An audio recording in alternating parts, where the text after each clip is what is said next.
Rose is in to lead it off. Naylor rocks to the line. The pitch is taken down low for a ball, and this game is underway. Rose batting .305 and hoping to have a better series in Atlanta than he did in San Diego, where despite hitting the ball hard at times, was only 1 for 12. He fouls this one off to the right and just above us and out of play as the count evens at 1-1.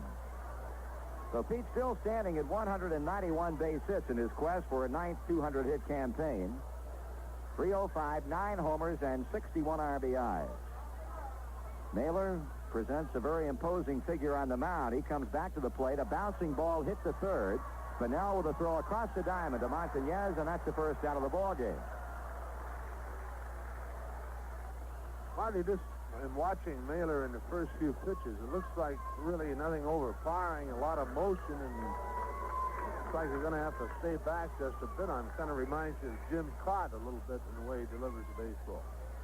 Farley's retired one 300-plus hitter, and now facing another one in Ken Griffey, hitting at .321. In fact, Griffey and Joe Morgan now tied for club leadership in terms of batting average.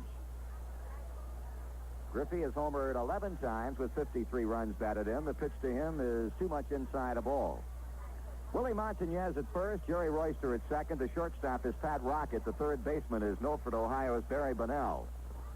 Take a look at the outfield defensively in a moment. That is on the outside for a called strike, and the count is even at 1. In left field, Gary Matthews. In center, Roland Office. And in right field, Jeff Burrows with Dale Murphy behind the plate and Mickey Mahler, M-A-H-L-E-R, on the mound. Joe Morgan on deck as Griffey awaits Mahler's 1-1 pitch, and here it is. Swing and a half swing it was, and a foul ball out of here. So Mahler with a count advantage and a ball, 2 strikes. We'll be seeing a couple of veteran Atlanta starters after tonight's game. Dick Ruthven tomorrow night and Phil Niekro on Sunday afternoon. Fine pitching matchup on Sunday.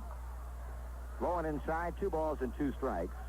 It'll be Tom Seaver after his 20th victory on Sunday against Phil Niekro, who will be shooting for career victory number 179 that would move him into second place on the all-time Braves win list with Lou Burdett.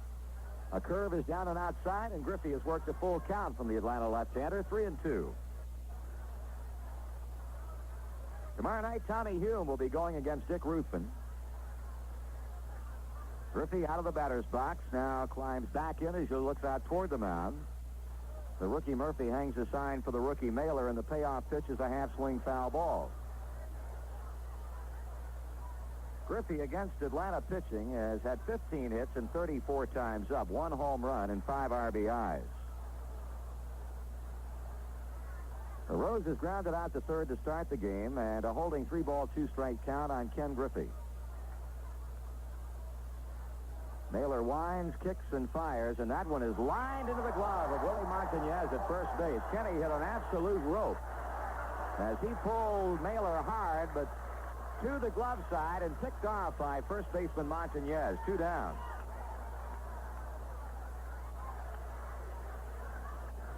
That'll bring up Joe Morgan. Morgan batting .295 with 22 homers and 76 runs batted in as Mahler tries to retire the Reds in order here. Jerry Crawford, our plate umpire tonight, with Joe West at first, Jim Quick at second, and crew chief Ed Sudol at third base. Here's a pitch to Morgan and taken for a strike. Interesting, this was the umpiring crew that we had in San Francisco last weekend. Sudol with that controversial safe call on Madlock's ground to the third in the 9th inning. Here's a bouncing ball to the right side. Royster has it go off his glove in shallow right. Morgan a 2-out base runner, and let's see how they score that. Probably a base hit for Joe Morgan. Well, they scored an error against Jerry Royster, who had a long way to go off to his left with that ball. Rather than a base hit for Morgan, they charged an error against Royster, and that's going to keep the inning going for George Foster. Of course, Sparky Anderson, and again alluding to the situation last Sunday in San Francisco, was incensed over Sudol's call that paved the way for a game-winning base hit by Willie McCovey. The Reds knew that this umpiring crew was going to be in Atlanta. So Sparky Anderson saw fit not to bring the lineups to home plate tonight, instead allowing first base coach Russ Nixon to do it. Otherwise, he might have been thrown out of the game before it ever started. Here's Foster now with Morgan at first. The pitch is swung on and a very high foul pop will be out of play to the right. Of all the players on the Reds team, this man has been simply awesome against Atlanta pitching. Of his 49 home runs, 8 have come against the Braves, 20 of his 142 runs batted in. And he's had 17 hits and 49 times up against them. A 4-for-4 day against San Diego yesterday, 3 singles and a double, raising his batting average to .321 and giving him 188 hits for the season. Morgan a good lead at first as Mailer works high for a ball 1-1. So the Reds have 2 players going into the final 8 games of the season that have shots at 200 base hits. Rose at 191 and Foster at 188.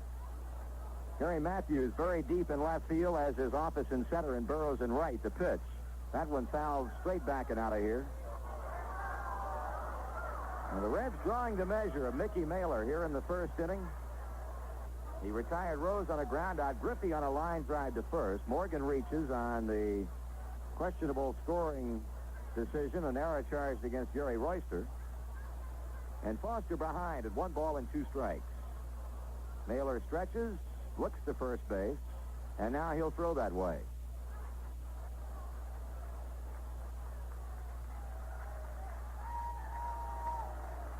Now time is called as Dale Murphy goes out to the mound to talk with his pitcher.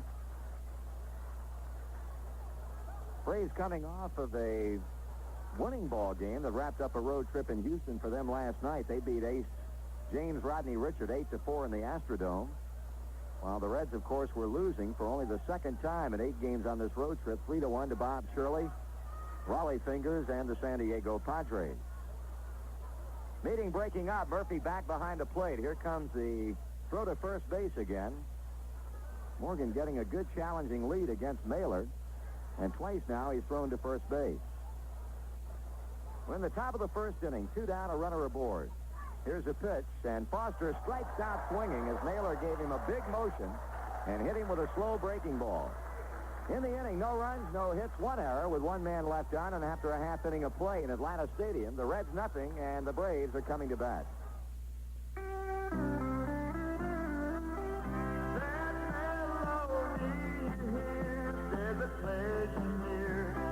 Real beer lovers know that means throws. Don't play that country sound as the great taste around from one beer lover to another throws. For more than 200 years, the Stroh family's been making great beer, taking pride in what they're doing it their own way, doing it the Stroh way. So play that country sound as the great taste around. Real beer lovers know. Real beer lovers know that means Stroh. This is the old stuttering boy, Mel Killis for Stroh's Brewery, Detroit, Michigan.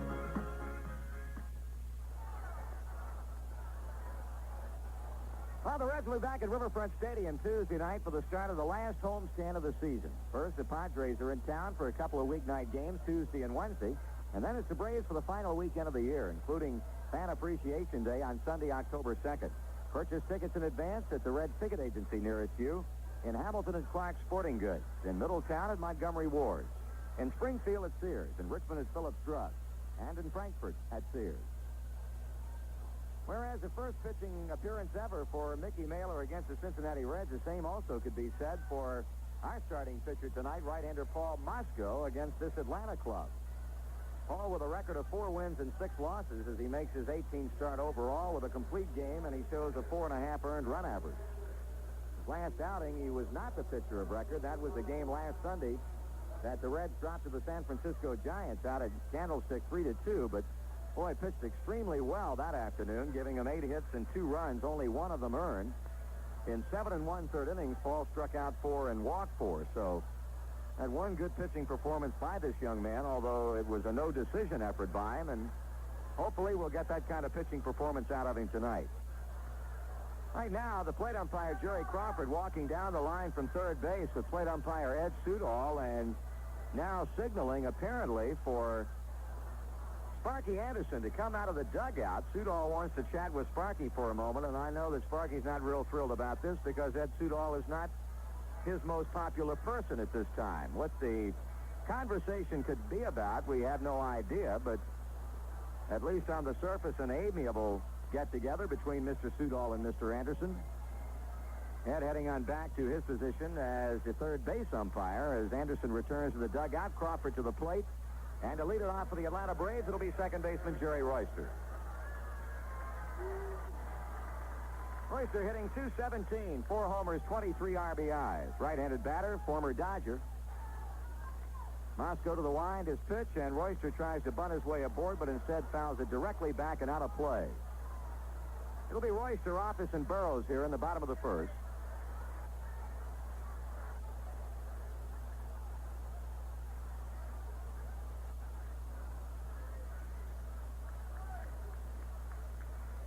Jerry back in the batter's box as the Reds outfield plays him pretty much straight away. The pitch misses the outside corner as the count evens at 1-1.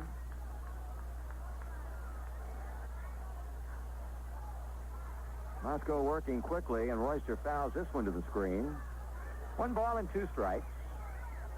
Reds with a record of 82 wins and 72 losses in second place with a lead of 5 games over the third-place Houston Astros, who are at 500, 76 and 76. Atlanta, of course, in the basement of the West. Curveball is down and outside, 2-2. Braves are 59 and 94, and really have no hope, I would think, of getting out of their present cellar-dwelling position in the Western Division, being 33 and a half games behind the Dodgers, while fifth-place San Diego is 27 back, so San Diego with a 6.5 game lead over the Braves, a separation between 5th and 6th. Royster coming back now to the on-deck circle as he waits apparently to get a new bat. And conferring while he's standing over there with the on-deck batter, Roland Office.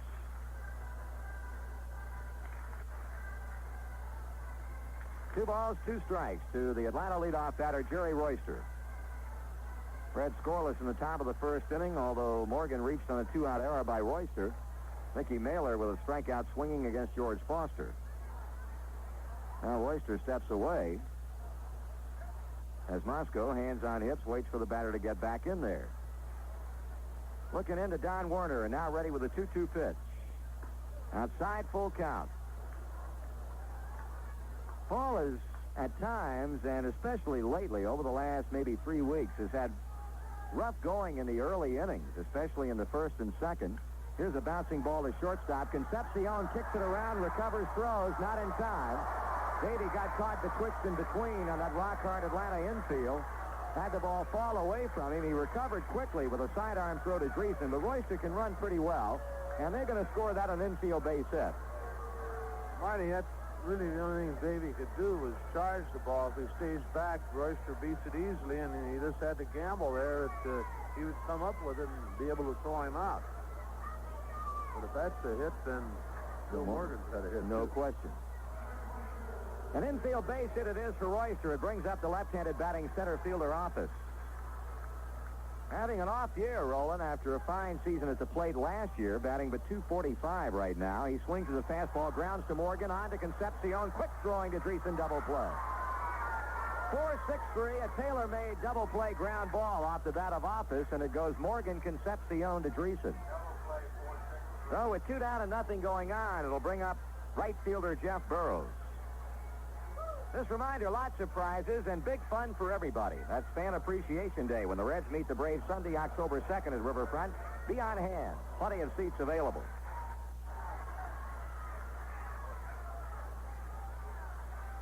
This series matches the 2 top home run hitters in all of Major League Baseball. George Foster with 49, and this man, Jeff Burrows, in his first year in the National League, has done what Ted Turner and Dave Bristol said he would do with this Atlanta club and in this ballpark, and that's hit 40 home runs. He's hit 40 right on the button. The first pitch to him is below the knees for a ball. 2 out, bases empty, Rose deep, and shading Burrows a bit toward the line as Mosco goes behind at 2 balls and no strikes. Jeff hitting .277, and along with the 40 homers, he's knocked in 113 runs, which is good enough for third place in the league behind Foster and Philadelphia's Greg Luzinski, who's driven in 121. That's a bouncer to the box. Moscow spears a hard one-hopper above the head and throws him out at first base. For the Braves, no runs, a base hit, nobody left on. We have completed one. It's the Reds nothing and the Braves nothing. Like it or not, winter's on the way. Can's Men's Store is ready to help you like it with new fall and winter clothes. Spark up your wardrobe with exciting new selections from throughout the store. Choose from Hager slacks, Van Heusen shirts, Jansen and McGregor sweaters, or give your morale a real boost with a leather coat, always a special look. And to get ready for those really cold blasts of winter, see the down-filled jackets from Pacific Trail. Can's Men's Store is ready to meet all your clothing needs on the south side of the square in Bloomington. Joan Flynn, have you had yours today? Twice. First I had my Holland homogenized milk, then I had my Holland low-fat chocolate milk. You can have yours any way you want it. Holland homogenized milk, buttermilk, chocolate milk, low-fat chocolate milk, 2% low-fat milk, light and modern, or Vitaskim. Have yours today. Thank you. I will. Holland.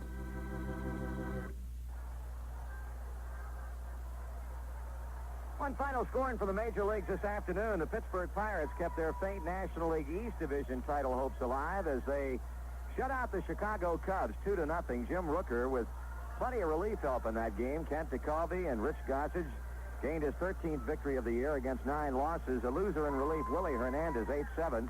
Elliott had the game-winning blow, an 8th-inning 2-run homer, his 7th of the season.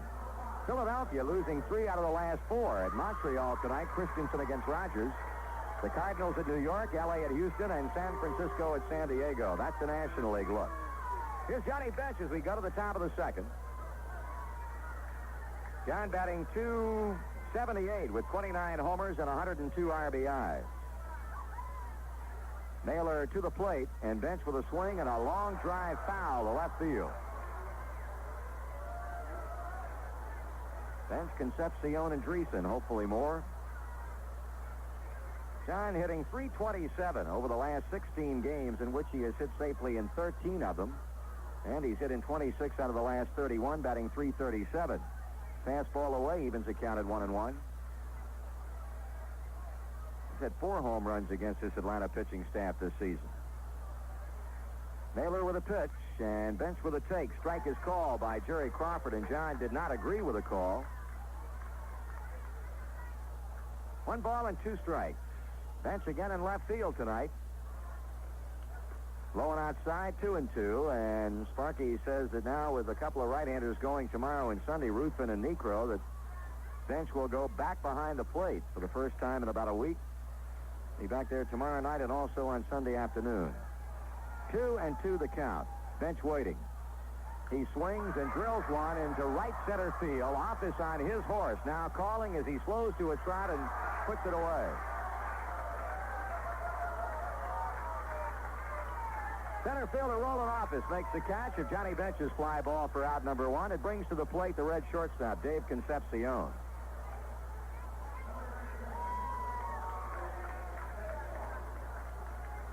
David hitting in 11 of 12 games and .385 with 20 for 52, a .274 average against the league on the season.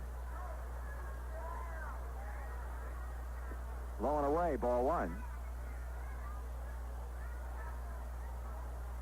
Danny Dreesen now moves to the on-deck circle as Naylor kicks and he throws. Concepcion lines one off the tip end of the glove of Jerry Royster, rolling into right center, where the ball is picked up and returned to the infield by Jeff Burrows. That's going to be the first Cincinnati hit. And we'll pause now for station identification on the Cincinnati Reds Baseball Network. This is your Reds baseball station, WGTC, Bloomington, Indiana. 1 minute until 7. The temperature is 74.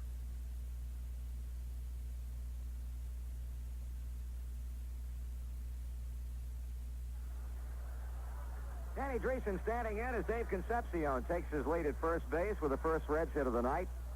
Danny looks at a strike on the inside. We talk about the work Foster has done against the Braves. Danny Dreesen's figures are eye-popping as well. He's hit 4 homers and driven in 18 runs against this team. Curveball is outside, 1-1. And a batting average of .294 with 16 homers and 83 RBIs. Naylor looking into the Atlanta dugout. Now redirects his attentions back toward the plate and sends a pitch to the plate, and that's high and inside, ball 2, 2-1.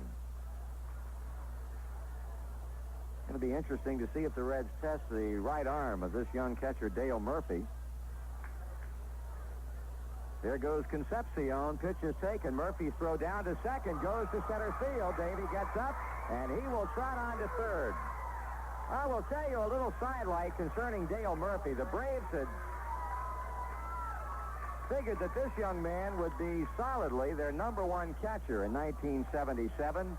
But in spring training, he had unbelievable problems. In fact, it was a mental block with him in throwing down to second base, consistently making throws high and wide of the bag and into center field. It was a mental thing with him, and as a result, they had to send him down to Richmond, where he had an outstanding year at the plate.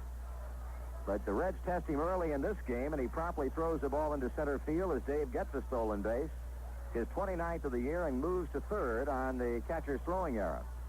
Braves infield will now be playing a bit up as Naylor comes with the, well, now he checks off on the mound as he quickly steps back off the rubber and looks over to third.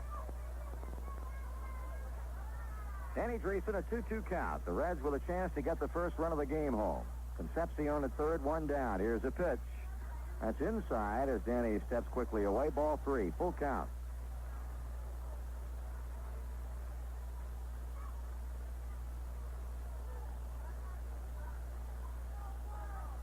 Now the payoff.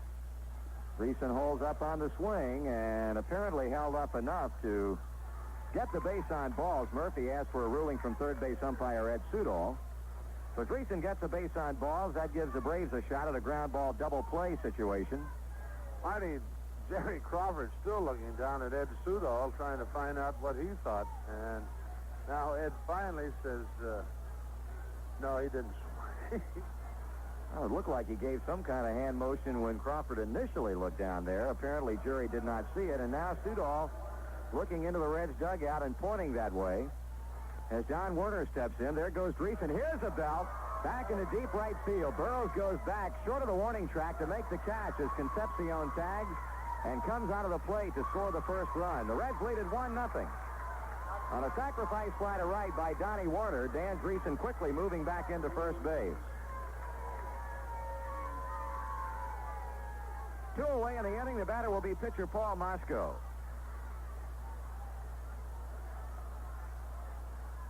I'll keep a watchful eye on Mr. Sudol because somebody is gaining his attention on a regular basis in the Cincinnati dugout, and I don't think it would be too hard to figure out who it is. Here's Mosco with a skimmer to second. Royster makes a pickup, underhands to the shortstop Rocket for the force out, and the inning is over. But the Reds get 1 run on 1 hit, one big Atlanta error that paved the way for the run. And 1 man left on. In the middle of the second, in Atlanta Stadium, the Reds won and the Braves nothing. We got together, we do it better, we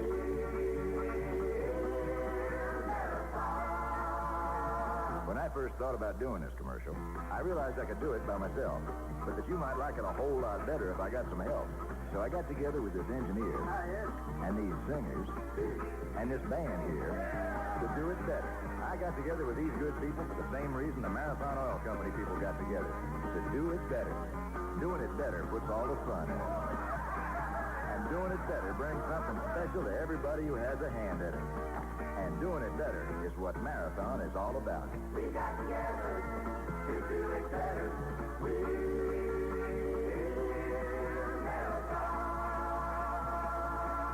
Marathon Oil Company. We got together to do it better. And we did.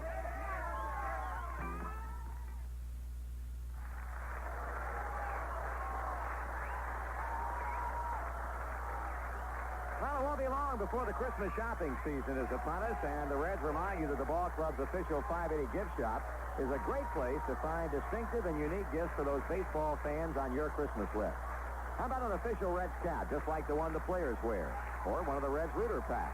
The Reds Rooter pack makes the perfect gift for children of any age, even big children like mom and dad and grandma and grandpa. And 580 has lots of inexpensive things to use as stocking stuffers, too.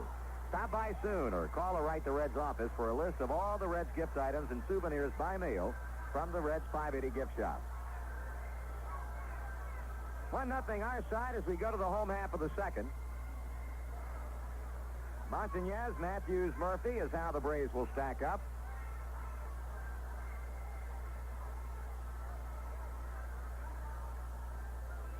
Paul Moscow giving up an infield hit to start off the Braves' first inning to Jerry Royster, but then inducing Roland Office to hit into a double play and got Jeff Burrows on a comebacker to the mound. And right now waiting for Montañez to get settled in.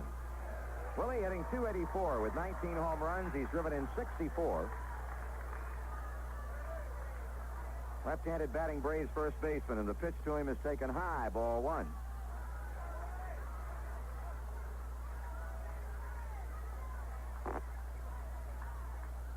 On the inside corner, a taken strike. Reds win tonight. They will go 11 over the 500 mark for the third time this season. They were 11 over before the loss to the San Diego Padres yesterday. Curve for strike two. Montañez is yet to take the bat off of his shoulder, and Moscow out in front. 1 ball and 2 strikes.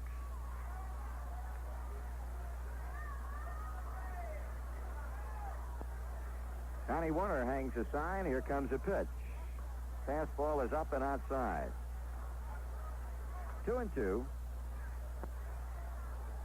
Willie has hit in 6 out of his last 7 games. 14 for 29, a torrid .483 average with 7 RBIs. He hammers one off the bat handle and back onto the screen.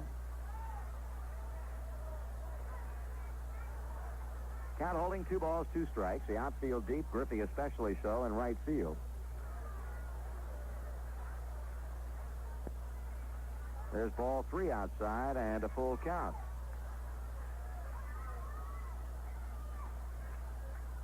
Gary Matthews on deck, and the payoff pitch is foul back. Montañez with that good, quick bat. This guy pretty much be counted on year in and year out to hit anywhere from .280 up. Good, solid, consistent hitter. Was with the Giants and has been with this Atlanta club. Again, the payoff pitch to him, and he bounces one slowly but foul off first base. So Montañez proving to be a tough out for Paul Moscow as the count holds at 3 balls and 2 strikes. In the American League, in the first, Baltimore and Cleveland, 0-0. Milwaukee, Minnesota rained out. The Yankees at Toronto tonight, and Boston at Detroit. The Red Sox suffering a critical defeat last evening to the Tigers. Here's a high foul pop off third, Rose over near the railing and makes the catch on the warning track. Montañez fouls out and leading off the second. That'll bring up Gary Matthews, the left fielder. Boston losing 5-4 to Detroit last night, as the Red Sox saw the Tigers come up with 4 big runs in the 7th inning to get a come-from-behind victory, while Baltimore continued to truck right along. They beat the Toronto Blue Jays. Matthews takes ball 1. Gary batting .282. He's driven in 58 runs, has hammered 14 home runs. He swings and he misses at the fastball away. So the American League East race continues to be quite tight. Baltimore a game and a half back. Boston now 3 outs. 2 balls and 1 strike to count on Matthews. Kansas City, all they need to do is win one or have Texas lose one, and they will clinch the Western Division title. Strike is called, 2-2. Philadelphia's magic number for winning the Eastern Division remains at 4 in our league. Pirates have already won today, and the Phillies, as we pointed out, playing at Montreal. Full count. Well, Moscow has gone full on both hitters here in the second. The Reds leading 1-0. Warner's sacrifice fly in the top of the inning, scoring Concepcion.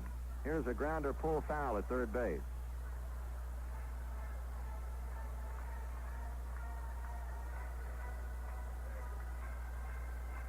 Dale Murphy on deck.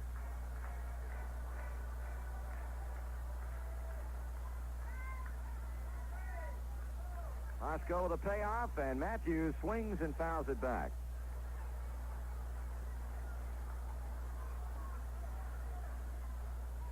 talk about the fact that we'll have Fan Appreciation Day a week from Sunday, our final game of the year. The Braves will be celebrating Fan Appreciation Day this coming Sunday in the series wrap-up against the Reds.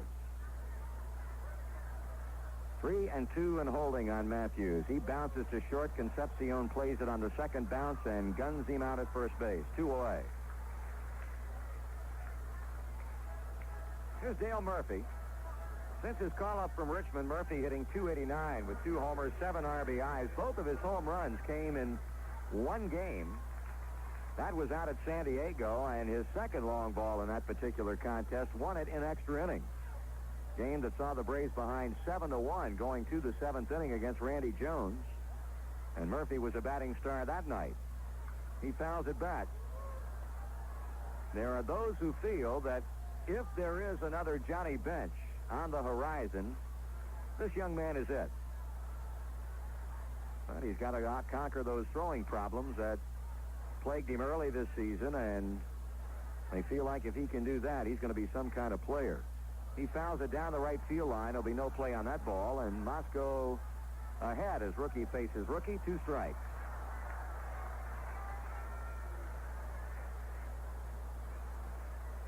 Murphy at the plate, 0-2. Barry Bonnell, the third baseman, on deck.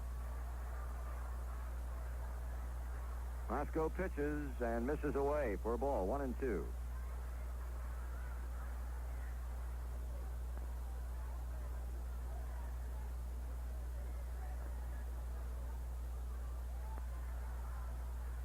Swing and a miss.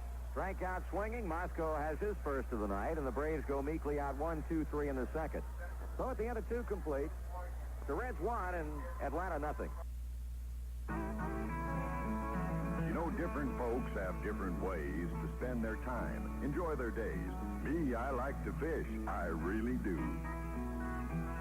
There's something good about a lazy creek. Helps me relax from a long, hard week, like my Red Fox chewing tobacco, the relaxin' chew. It's soft and moist and mild for sure. The flavor's fresh. The taste is pure. Red Fox is best. I like it. Yes, I do. So I keep me an extra pouch of Red Fox by my side of my tackle box. When it comes to tobacco, those Red Fox folks come through. Why don't you try Red Fox? Look for it in the white pouch with the picture of Old Red taking it easy. Red Fox chewing tobacco. Now it's better than ever. So if you like to relax, and I'll bet you do, treat yourself to a Red Fox chew. Because, mister, taking it easy never tasted so good. Red Fox.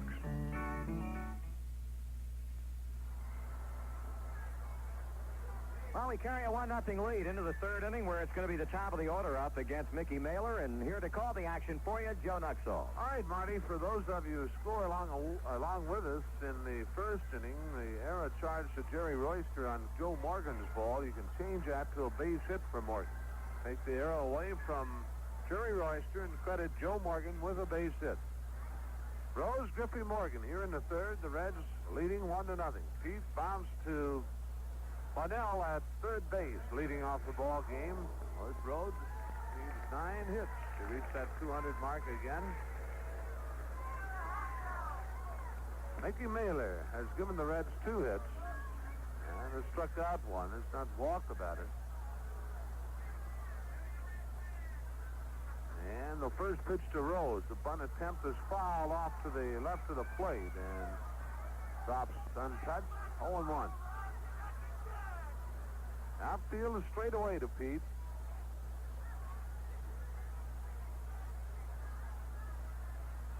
Mailer stands 6'3", weighs 190 pounds, and seems to turn the ball over quite often, although he's not hit that many ground balls as yet. But here's his 0-1 to Pete. Fastball outside. 1-1.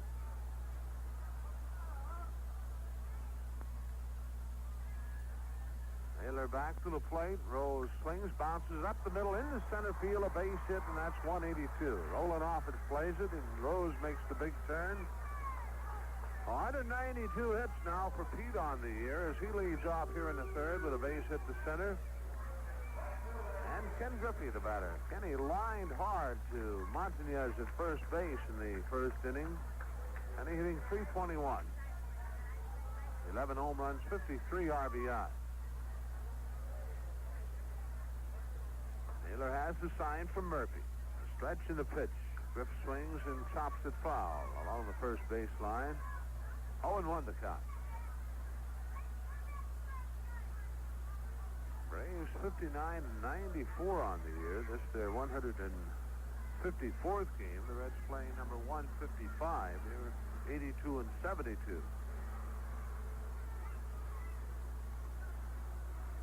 Naylor to the belt, checks, Rose delivers. Griffey, a half swing. Did he go far enough? Apparently not. It's 1-1.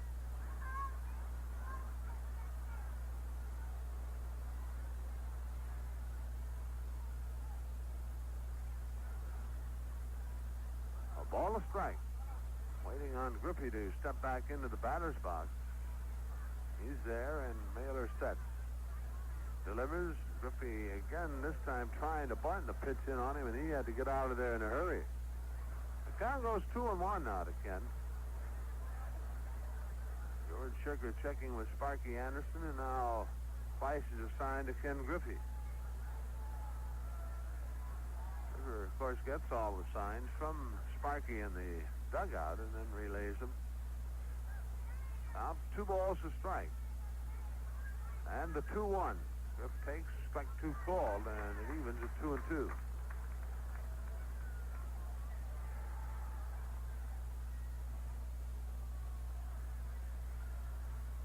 Lowe's at first base. He led off the inning with a single to center field.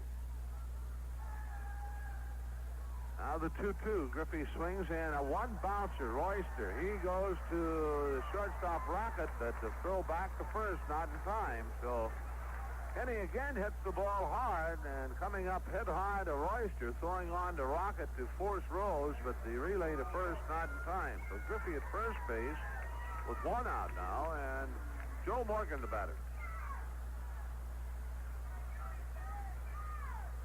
Joe, a base hit in the first inning, a ball that was hit wide to Royster's left at second base, got the glove on it, couldn't control it. Pitched to Morgan inside a ball.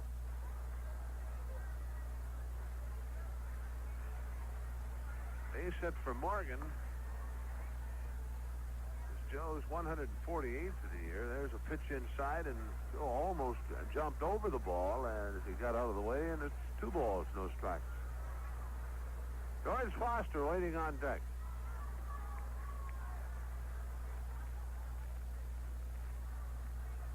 Naylor sets, checks Griffey, and throws over to first base. Kenny steps back.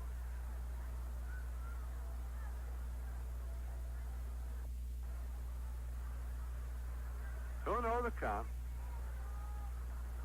Naylor sets. And the pitch. High and inside. 3 balls, no strikes.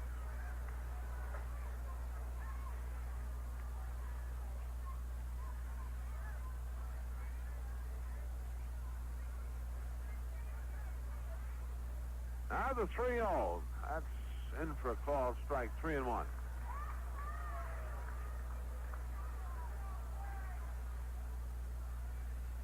Griffey at first. Leads. Count 3-1 to Morgan. Naylor delivers. Morgan swings and pops it up.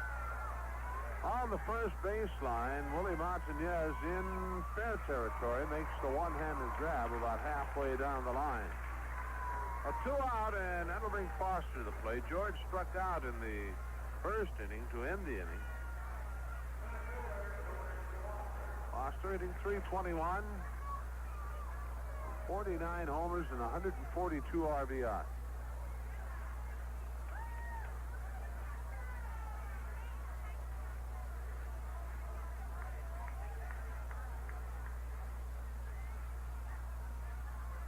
Naylor sets. Still holding, and now Foster backs away from the plate. 2 out with Griffey at first. Reds leading 1-0, scoring an unearned run in the second inning.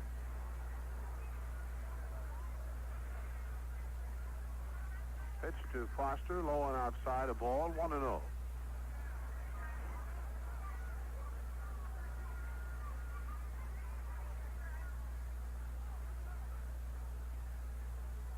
Outfield straight away to George. And the 1-0. Foster takes a strike on the outside corner. 1-1. Taylor taking something off that pitch.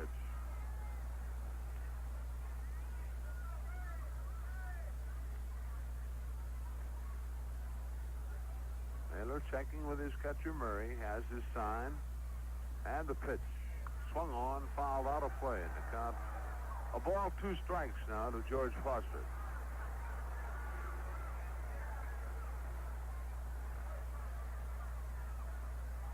Murphy hangs the sign for Mickey Mailer. And the stretch. 1-2 delivery. Swung on. That's grounded by Bunnell into left field, a base hit. Griffey, the second, makes the turn as Matthews is up for the ball and returns it to the infield. Hit number 4 for the Reds, and Johnny Bench the batter. Foster, that's 189 for the season. Boy, John needs 11 more in 4+ games. It'll make that 8+ games.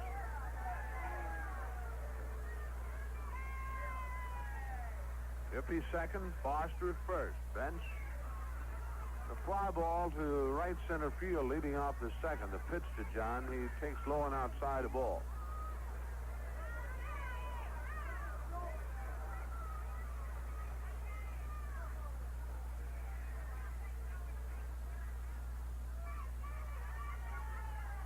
Mailer to the belt. And delivers. Off-speed pitch hits the outside edge. It's called strike. 1-1.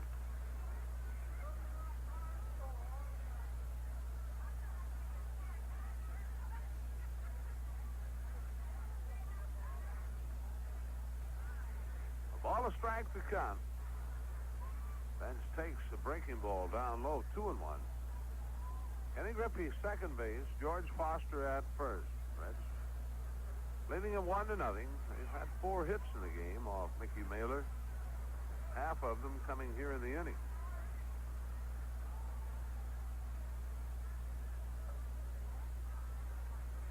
Mailer the stretch and bluffs back to second. And Griffey just casually walks back. The game continues at the beginning of side 2 after a short delay.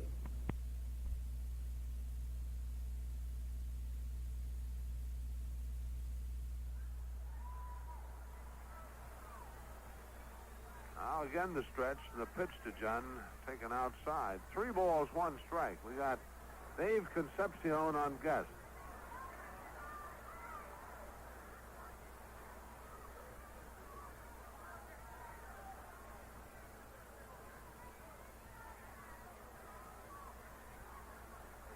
Mailer ready. Is 3-1. Bench swings on it in a very high pop right side. Willie Montanez and Royster after it. Montanez makes the play along the right field line in fair territory. So the Reds in the inning, no runs, a couple of hits, but no errors, 2 runners left on base. And at the middle of the third, Reds 1, Braves nothing.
Detroit, Michigan. Out for the Braves in the bottom half of the third. It'll be the bottom 3 in their order. Barnell, Rocket, and Mailer. Bunnell hitting .295 with a home run and 41 RBIs, 10 doubles. Of course, Barry missed quite a bit of the season due to injury. He's had a heck of a job after being called up this year. Barry makes his home in Milford, Ohio.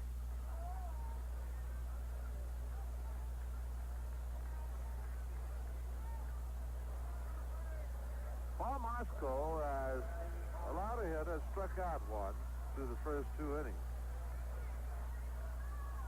Moscow winds his first pitch to Bunnell. He bluffs the bunt and takes outside a ball. Paul looking for his 5th win of the year. He's 4-6. The 1-0 to Bunnell. Curve, a called strike, 1-1.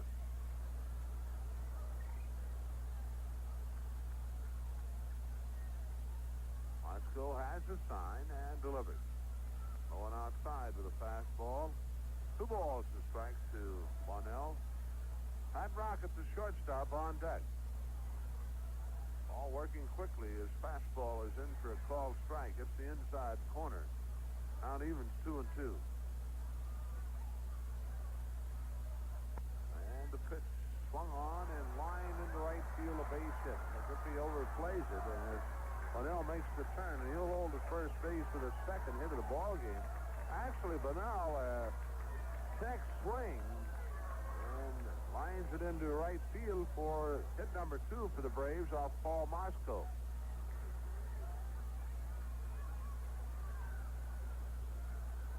That'll bring shortstop Pat Rocket to the plate. Rocket hitting .268, 23 RBIs, and 10 doubles. Moscow the stretch, and the pitch. Rocket takes a curve. Called strike.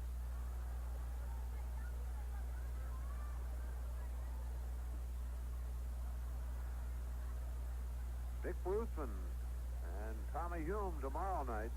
Pitch, Bunnell goes, ball swung on, grabbed by Dreesen, and steps on the bag, and Bunnell moves on to second base.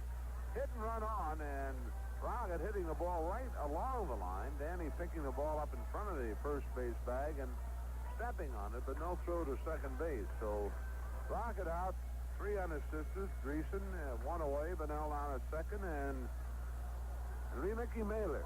Mailer, a left-handed batter.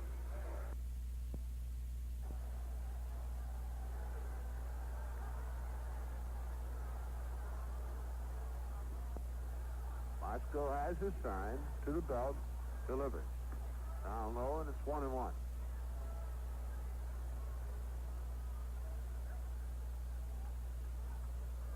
Barry Bunnell now with a 13-game hitting streak.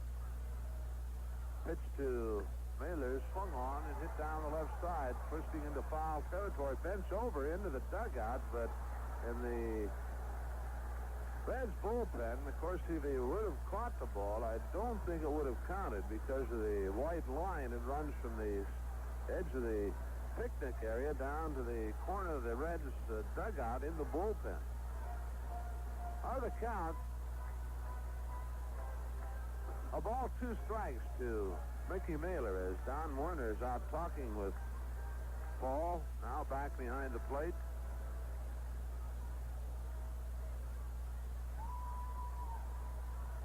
Barry Bunnell at second base with 1 out.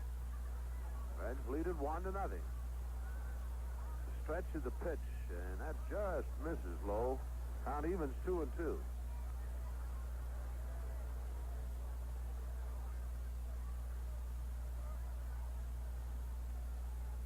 Moscow to the belt, now steps back off the pitching rubber, and Mailer out of the batter's box. He's back in. 2-2 the count. Here's the pitch. Swung on and fouled. Count holding 2 balls, 2 strikes. Well, in the American League, in the East, 3rd inning at Cleveland, Baltimore, Cleveland, no score. And in the 2nd inning at Toronto, New York leads the Blue Jays by a score of 2-1. Again, the 2-2. Inside with a breaking pitch. Full count. Jerry Royster waiting on deck.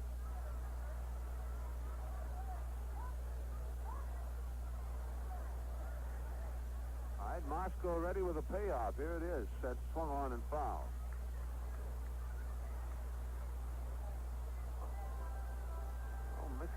Mailer making Paul Moscow work here in the third inning. Count full to him. He's fouled off 2 or 3 strikes before the count going full.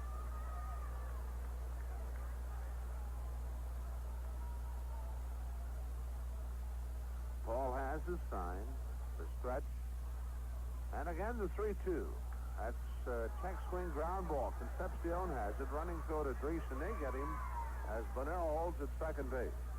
A 2 away now, and Jerry Royster, the batter.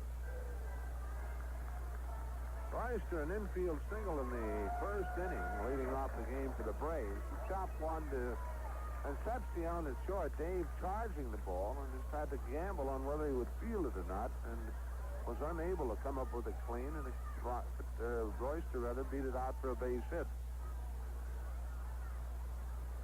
Jerry hitting .219 with 4 home runs and 23 RBIs.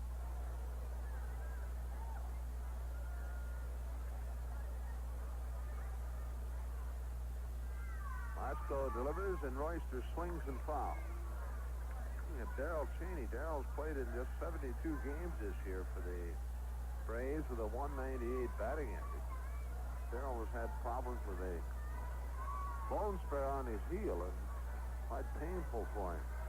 Now 0-1 to Jerry Royster. Barry Bunnell at second base with 2 out as Lance Bristol, Dave's young son, is Jerry Crawford, a new supply of baseballs.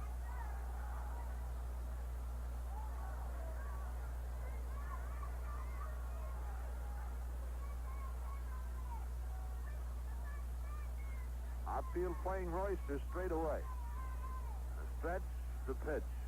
That's swung on and backhanded by Concepcion. Long throw, got him. And a fine play by David. A low liner that Concepcion backhanded on the short hop and came up and threw Royster out by a step. So a good play by Concepcion to retire the side for the Braves. No runs, a hit, no errors, a runner left on base. The end of 3, the Reds won, the Braves nothing. If you like traveling in style, rent a late model car from Frosty's Rental Service. You get a safe and comfortable ride in an Avis rental car engineered by Chrysler. No cars over 2 years old, and a number of brand new 1977 models are available at Frosty's competitive rates. To really travel in style, whether on a business trip or a family excursion, rent an Avis car engineered by Chrysler and enjoy a safe, luxurious, trouble-free ride. Call 339-2936 for complete information. Frosty's Rental Service, now located at 3rd and College in Bloomington. The Smithville Telephone Company announces a new service to subscribers, the Codaphone, a new generation of professional telephone answering systems. The Codaphone helps people keep in touch in business or at home. Let Codaphone turn your telephone into a full-time answering service.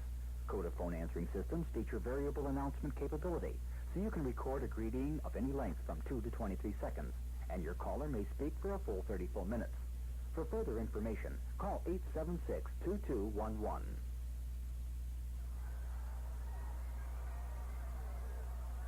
Before the Reds bat in the 4th inning, we'll pause for station identification. This is the Cincinnati Reds Baseball Network.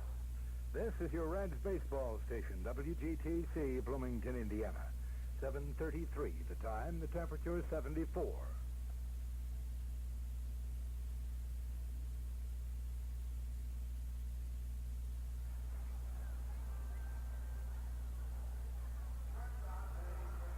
For the Reds in the 4th inning, Dave Concepcion will lead it off, and then it'll be Danny Dreesen and Donnie Warner. Davey, a single in the 2nd inning, stole second, moved to 3rd on a throwing arrow by Murphy, and scored on the fly ball off the bat of Don Werner. First pitch to Dave, low and outside the ball.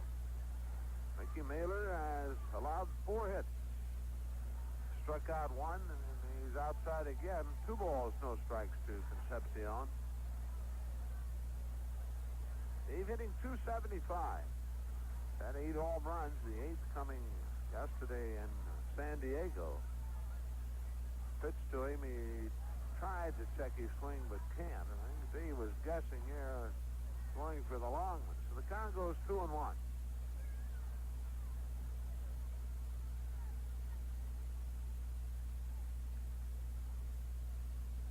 2-1 the count to Concepcion. Davey out of the batter's box, now back in. Dale Murphy hangs the sign, and here's the 2-1. swung on, ground ball. Martinez can't get through it. It's into right field, a base hit. Willie made a dive for the ball, but could not get to it, and Dave has his second hit of the game, and the fifth off Mickey Mailer.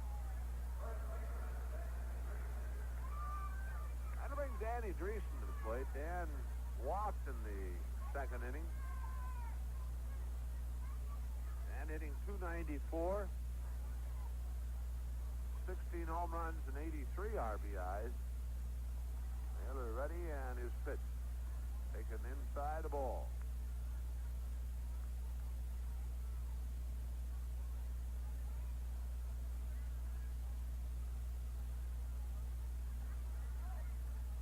Concepcion leads in a throw, but a first now throws it wild, and David on his way to second. He'll make third easily. Running the ball down, Jerry Royster, and Dave into third base standing. So Mickey Mailer throws the ball by Willie Martinez, and Concepcion moves all the way to third base. So an error charge to Mailer, the second of the ball game for the Braves, and got a ball, no strikes to Dreesen, and Concepcion now at third base. The second error. Now, maybe if you didn't hear us, in the first inning, Joe Morgan hit a ball off to the left of Jerry Royster, and Royster knocked down, and the original scoring was an error, but they have changed that to a base hit for Joe. Pitch to Dreesen. Danny swings and hits it into right field. Drifting back, Jeff Burrows. He's to the warning track, has room, makes the play, tagging his Concepcion. He'll score, and the Reds lead it 2-0. For Danny, his 84th RBI of the year. Right now, that an unearned run. One out, base is now empty, and Don Werner to the plate. Don, a sacrifice fly in the second inning to score Concepcion with our first run. He tries a bunt and foul. Barry Vanell playing very deep at third base, and Don Werner trying to take advantage of it.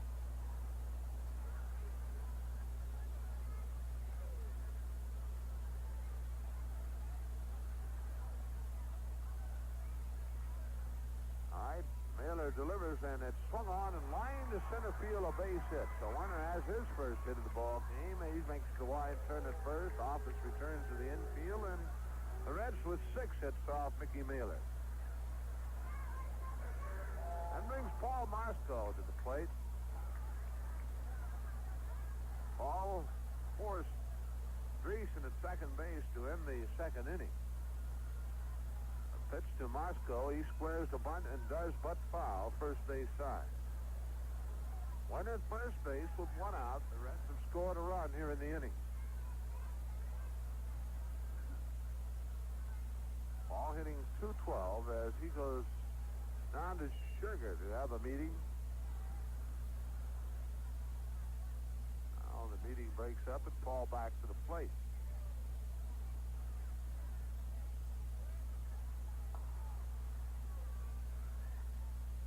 Werner leads at first. Mailer the stretch and the pitch. Paul takes strike 2 call in the knees and the outside edge. 0-2. Pete Rose waiting on deck.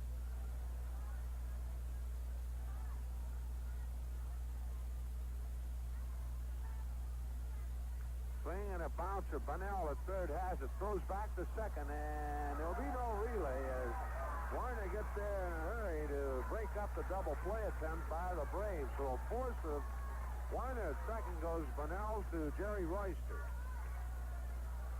5-4, 2 out. Moscow now at first base, and Pete Rose the batter.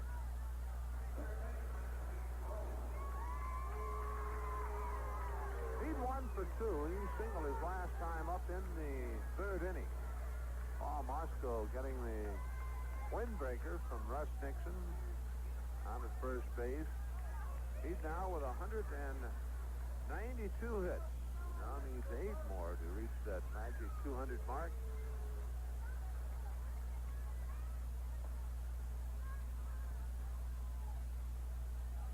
Mailer, the stretch pitch to Rose, low ball. Eight with 9 home runs, 61 RBIs, and a .306 batting average. Naylor set. His pitch. Outside, 2 balls, 2 strikes. Reds leading 2-0. A run in the second. They have picked up 1 here in the third. Or in the fourth, rather. And Moscow at first base. And a count 2 balls, no strikes to Rose. Naylor steps off the pitching rubber. Willie Montanez playing behind Paul Moscow. 2-0 to Pete. Going inside. Count goes 3-0.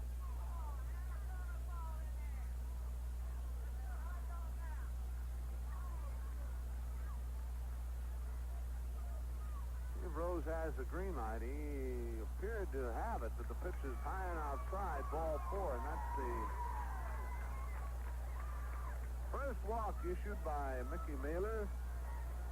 Rose that make that the second Dreesen walk back in the second inning. Well, he's at him at first and second now as Moscow moves on to second base. Rose at first, and Ken Griffey, the batter. Ken has hit the ball hard both times up.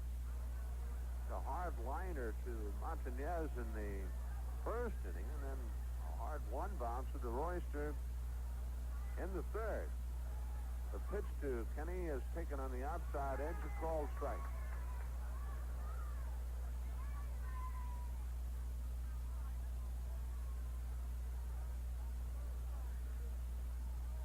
Miller looking to Murphy, his catcher, has the sign. And the 0-1. Griff swings on it, lines it to the left field, and there Gary Matthews makes the one-handed catch, and that's the inning. The Reds in the inning got a run on 2 hits, 1 error, and 2 runners left on base, and at the middle of the fourth, the Reds 2, the Braves nothing. Bloomington South IGA is an island.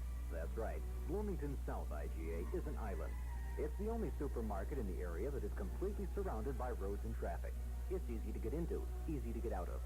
But accessibility is just one of the many advantages in shopping at the increasingly popular Bloomington South IGA. Because the Bloomington South IGA is an island of values, too. You'll save money on quality foods when you do your grocery shopping at the Island of Value store. Bloomington South IGA, State Road 37 South, Bloomington.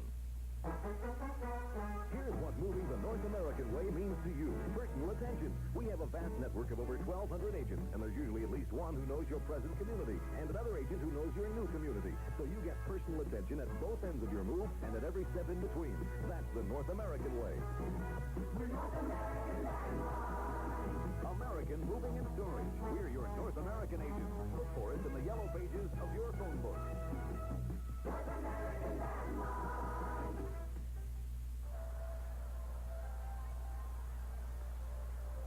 For Atlanta in the fourth, it'll be Roland Office, Jeff Burrows, and Willie Montanez.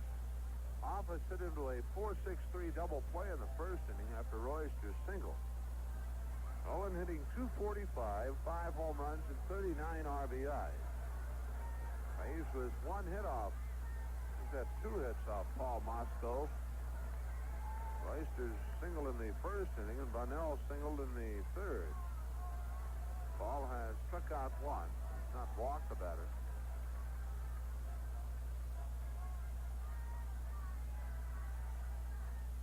Reds leading at 2-0.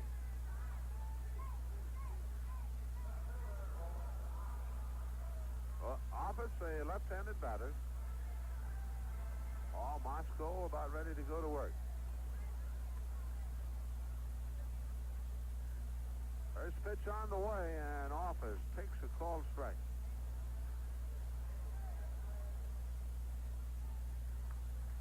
Fairly decent crowd here at Atlanta Stadium tonight.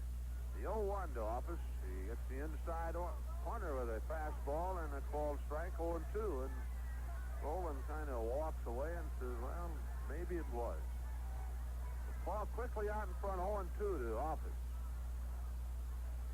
He delivers. Curve is swung on and bounced wide to first. Morgan has it. He'll throw to Moscow. Good play. Perfect timing. Morgan going off to his left, turning and throwing to Paul, who is moving, and an absolutely perfect throw. And One out. Play goes 4-1. Morgan to Moscow. That'll bring Jeff Burrows to the plate. Burrows bounced back to the mound in the first inning. He's second to George Foster in home runs in baseball with 40. George with 49.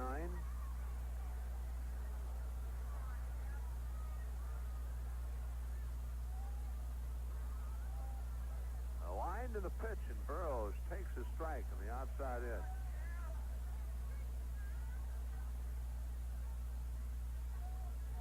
Burrows hitting .277. Pitch to him, missing outside. It changed 1-1. He's driven in 113 runs along with a 40 home run. Werner hangs the sign. Moscow delivers. Curve.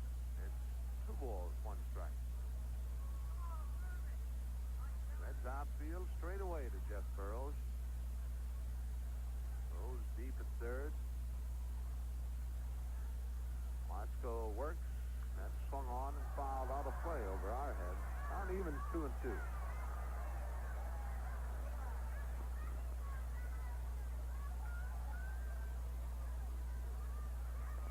2 balls, 2 strikes to Burrows with 1 out here in the 4th for Atlanta. Moscow back to the plate. High and inside, full count.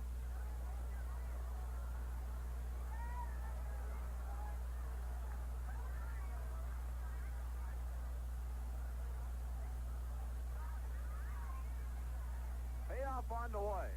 That swung on and a fly ball hit in the right center. Foster tracks it down, now waiting on it, and George has it. He's gone.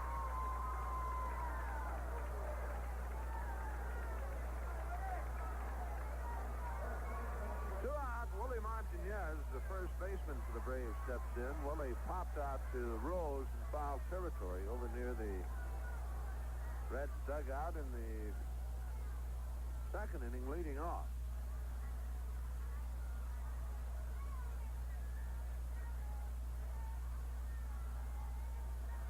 Moscow delivers, and Martinez pops it up.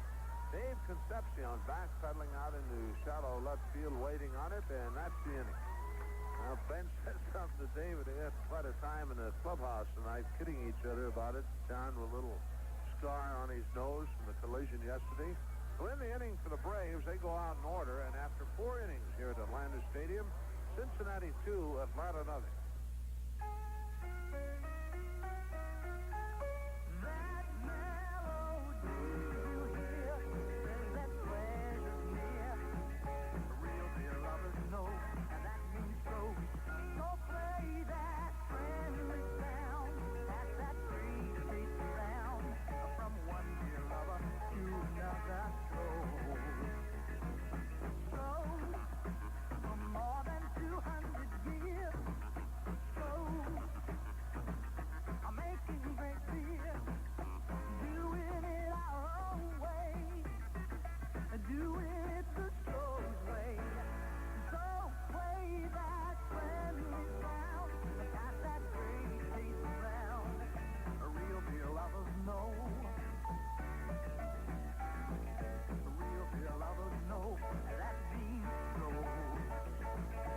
Brewery Company, Detroit, Michigan.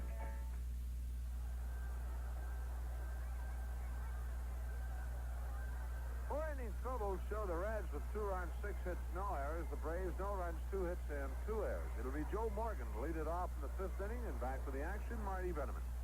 Thank you, Joe. Morgan 1 for 2. He had an infield hit off Royster's glove in the 1st inning and then popped out to Montañez in the 3rd. Reds have had hits in every single inning against a young left-hander Mailer. And unearned runs in the 2nd and the 4th for the 2-0 lead. Here's a pitch to Joe, and he takes it down and outside, ball 1.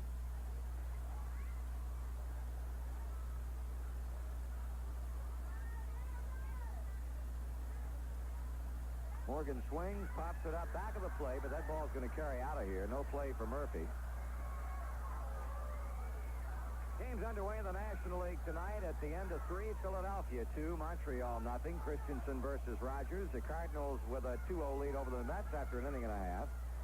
Bob Forsch against Jackson. L.A. at Houston, as we mentioned. San Francisco at San Diego later on. In the American League, the Yankees lead the Toronto Blue Jays 3-1, with Toronto batting in the bottom of the fifth. Gullett against Jefferson. Cleveland 2-0 over Baltimore after 4.5. Rick Waits against Rudy May. The 1-1 to Joe.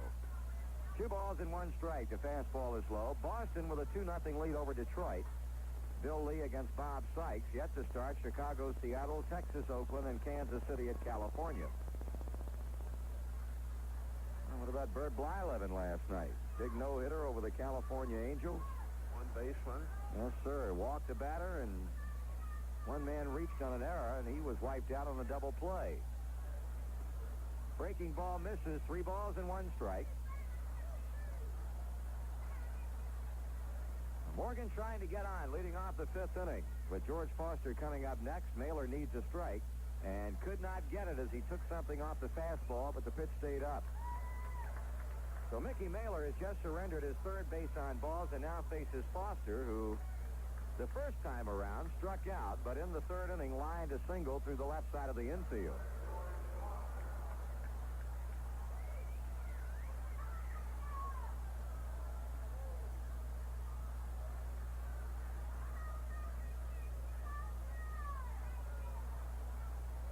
Morgan gets a good lead again as Mailer looks that way and now sends a pitch. Morgan goes, pitch is taken, a strike, throw down to second base, not in time, as Jerry Royster had to take Dale Murphy's throw on a bounce, and that for Joe Morgan is his 49th steal of the year. 49 steals, has only been caught 9 times. That's the second stolen base for the Reds tonight. Concepcion had one back in the second. The Reds have now swiped 167 bases and have been caught 57 times. Foster with a chance to pick up run, batted in number 143. Still looking for that 50th home run. And with the way he's hit this Atlanta pitching, you got to like his chances of getting it sometime this weekend. Now the Atlanta battery getting together. Murphy out to the mound to talk with Mailer.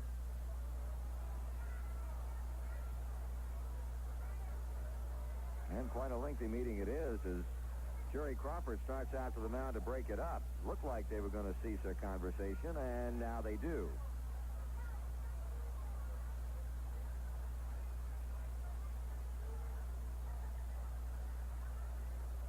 Right-hander Preston Hanna throwing down in the Atlanta bullpen, and it was either he or Mailer who would start this game tonight. Mailer got the call. Foster with a fly ball down the right field line. That'll fall out of play. And a count of no balls and 2 strikes.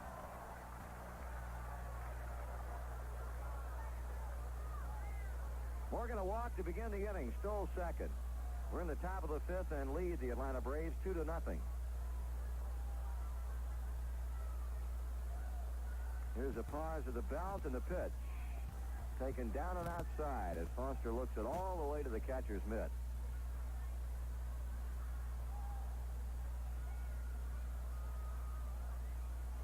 Man has been batting .393 over the last 16 games. He's hit safely in 14 of those 16. Now 15 out of 17 counting tonight. He chases a pitch away and fouls it off to the right. Now Foster needing only 11 hits for 200. He just simply came out of nowhere and enhanced his chances with that 4-for-4 day against San Diego pitching yesterday afternoon.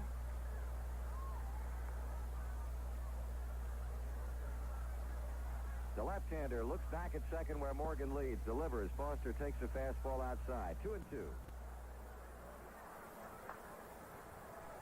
29 of George's 49 home runs have come on the road.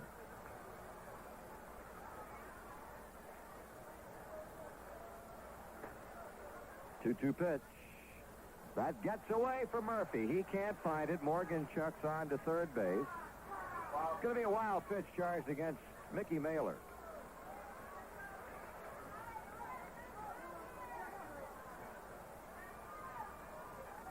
So that wild pitch now just simply enhances Foster's chances of making it a 3-0 game. See how the Atlanta infield will play it as Mailer gets the ball back on the mound. Foster with a perpetually untied right shoelace is going to work on it. Now steps back into the batter's box. 3 balls, 2 strikes, nobody out. Morgan at third. The infield comes in. The outfield plays him deep and straight away, and Foster with the payoff pitch swings and hammers one to right center field. That's going to be off the wall. Here comes Morgan trotting in. Foster to second, turning it on, coming to third, and will be in easily with a stand-up triple. He hit a screamer off the wall in deep right center. The ball hit that low chain-link fence, bounced back toward left field, momentarily eluding Roland Office, and that's all that Foster needed to get the extra base. His second triple of the year, his 143rd run batted in. The Reds now lead at 3-0, and the Atlanta Braves are going to change pitchers right now. Right-hander Preston Hanna, himself a rookie, will be called on to take over for the left-hander Mickey Mailer. So we've got a break in the action here in the 5th inning, with the Reds leading the Atlanta Braves 3-0. We'll be back with more from Atlanta Stadium in just a moment. Monday, September 19th, marks the beginning of the 4th annual Ohio Kings Island Open at the Jack Nicklaus Golf Center, a PGA Tour event in which the nation's top professional golfers will compete for a total of $150,000 in prize money. Past champions Jack Nicklaus, Miller Barber, and last year's Ohio Kings Island Open champion Ben Crenshaw will be meeting head-to-head with over 100 other top pros, each putting their hearts out for a chance to be number one. Just once a year, the nation's top pro golfers gather in Cincinnati for the Ohio Kings Island Open. And this year, it's all happening September 19th through September 25th. You won't see it on TV, so if you don't want to miss a $30,000 championship putt, you'd better be there in person. The Ohio Kings Island Open, September 19th through September 25th. And the Celebrity Pro-Am, September 21st. For ticket information, call 513-381-4900. 513-381-4900. Well, an Atlanta pitching change and a change in the way they throw. Right-hander Hanna takes over for left-hander Mailer. Preston Hanna, as we mentioned, it was either he or Mailer who would get the start in this game tonight. Dave Bristol settled on Mickey Mailer, so Hanna gets in after all, and it's going to be his 14th appearance and his 7th in relief. With a 2-win, 5-loss record and a .529 earned run average, he saved a game so far since his call-up from Richmond. In 51 innings, Hanna has given up 63 base hits, has struck out 30 while walking 28. He'll be facing Johnny Bench with a run in, Foster at third, nobody out. After Morgan walked to begin this 5th and stole second base, moved to third on a wild pitch and rides home on Foster's triple to deep right center field. Johnny Bench tonight has fly to center. He's popped out to the first baseman Montañez.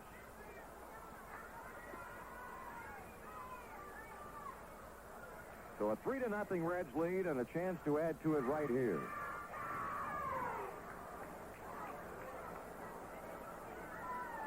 Hanna just turned 23 years old 13 days ago on the 10th of September. He hails from Pensacola, Florida.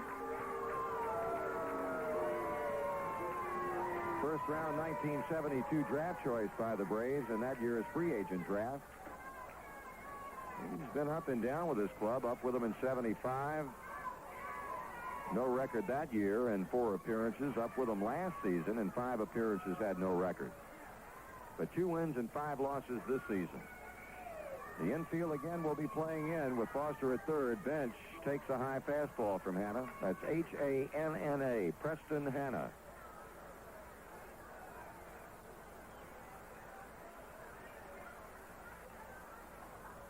Pitch. Blowing outside as Murphy picks it up on the short hop. Ball 2. 2-0.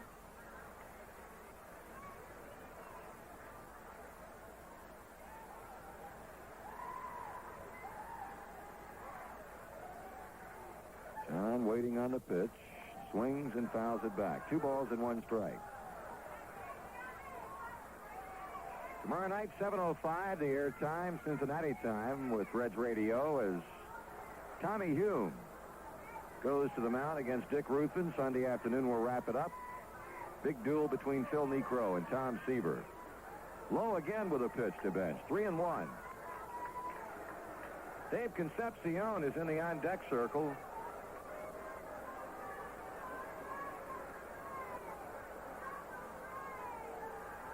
Here's a 3-1, and Johnny Bench gets a walk. So Hanna issues a base on balls to the first man he faces. That puts runners on the corners, and with still nobody out, Dave Concepcion will try to extend a perfect night. He singled and scored in the second, and singled and scored again in the fourth.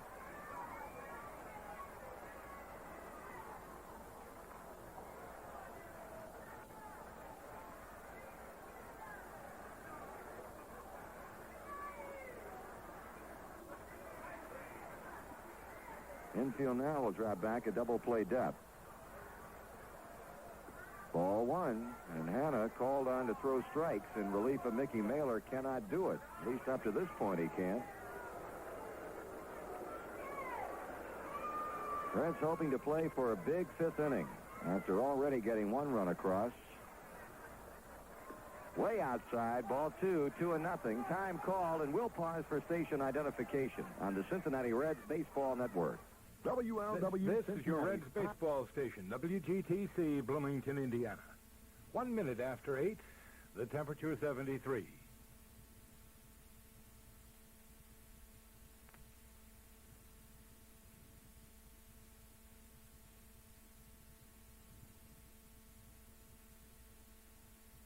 Dale Murphy, let's see how he fares now as he comes with a 2-0, and Davey rips one to second baseman Royster, a line out. No play at third or first as Foster and Bench retreat quickly, so Davey retired on a line drive to second, one away, and here's Danny Dreesen. Danny has walked. He's had a sacrifice fly, so still no time at bat.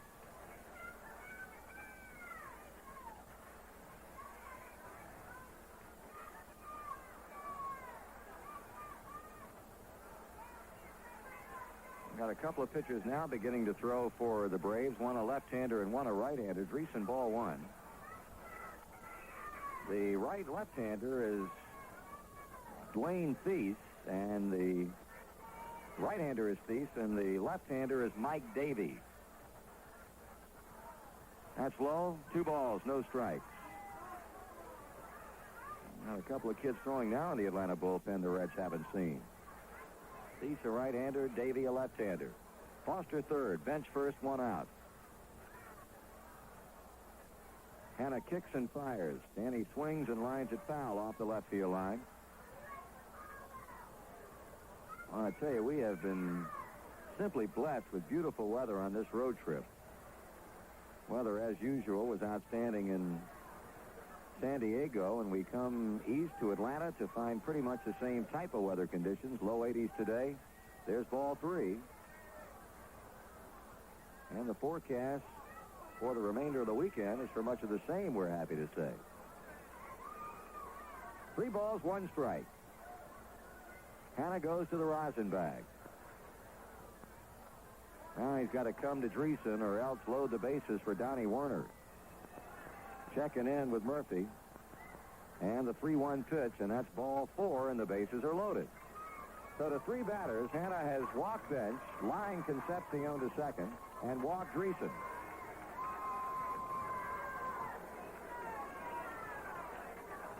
Don Werner 1 for 1 with a sacrifice fly. Picked up an RBI as third in the second after Concepcion had single stolen second and moved to third on Murphy's throwing error.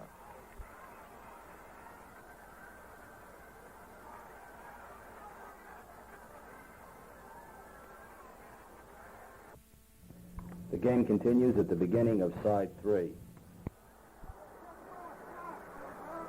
Donnie Werner, who's had a good road trip, he has hammered a couple of home runs, one of them in San Francisco, and hammered one out of San Diego Stadium 3 nights ago. Nowhere to put him. Hanna needs to throw strikes now with Foster third, Bench second, Dreesen first. Werner takes the strike. Got a situation right here, pitcher against batter, and these 2 guys were teammates for a good part of last year when Don Werner was farmed out of the Reds farm system to the Richmond Farm Club. Ground ball hit to third base. Bunnell goes to Royster. Royster bobbles the ball. Can't find it. A run scores. Johnny Bench starts down the line and holds at third. The force play will stand at second of Dreesen, but as Royster tried to pick it out of his glove and get the throw on to Montañez in hopes of getting a double play, he dropped the ball, and Foster comes in to make it a 4-0 ball game. So credit Donnie Werner with a run batted in, a fielder's choice, no error. Here's Paul Moscow.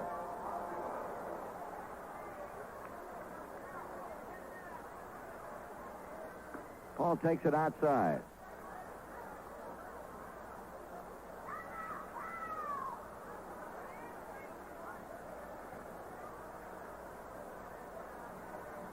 Swung on and foul off and out of play to the right. Strike two. You can close the book now on Mailer. He goes 4 innings, allows 7 hits, 4 runs. 2 of them earned with a strikeout, 3 walks, and served up a wild pitch. Swing and a foul into the mid of Murphy. That's 1 ball and 2 strikes. Well, Moscow, the 7th man to hit in the inning. The Reds have scored 2 times and have scored the 2 runs on only 1 base hit. Curveball is down and away, 2-2.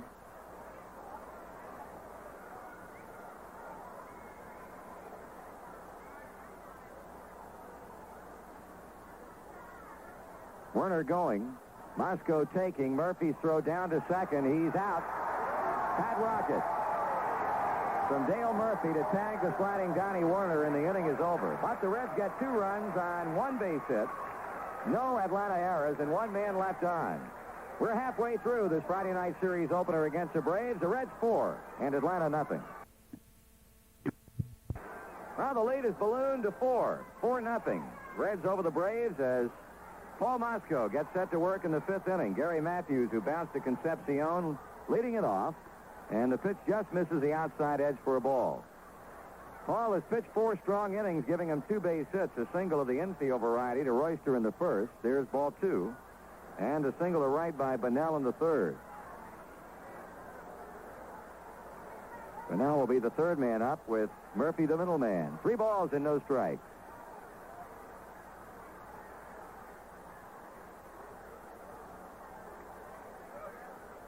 Matthews looking down to third base coach Vern Benson. He takes a strike, 3-1.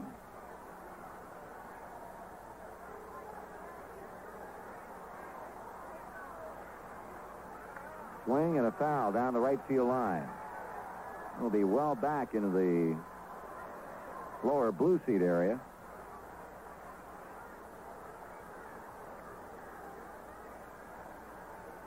All quiet now in the Atlanta bullpen.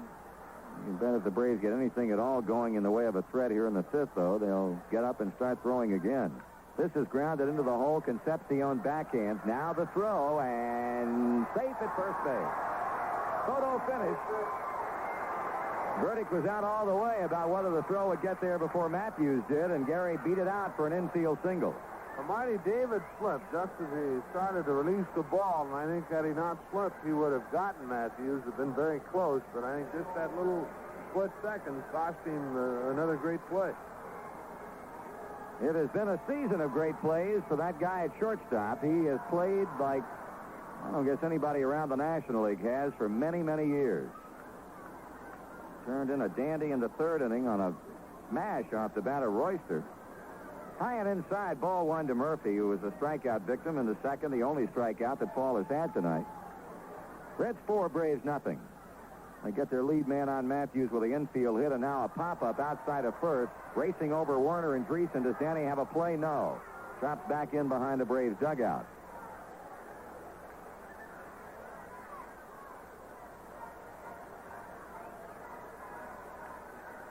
Butch Hobson is homered for the 29th time in the 3rd inning at Detroit tonight with 2 men on base to up the Boston lead over the Tigers to 5-0, while Cleveland getting some outstanding pitching from Rick Waite. Now in the bottom of the 7th, it remains Indians 2, Baltimore nothing.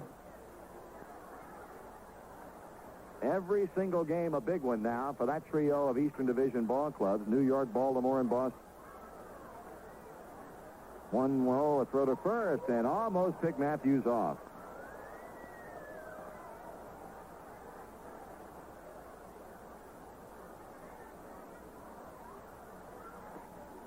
Just outside, 2 balls and a strike to count on Murphy.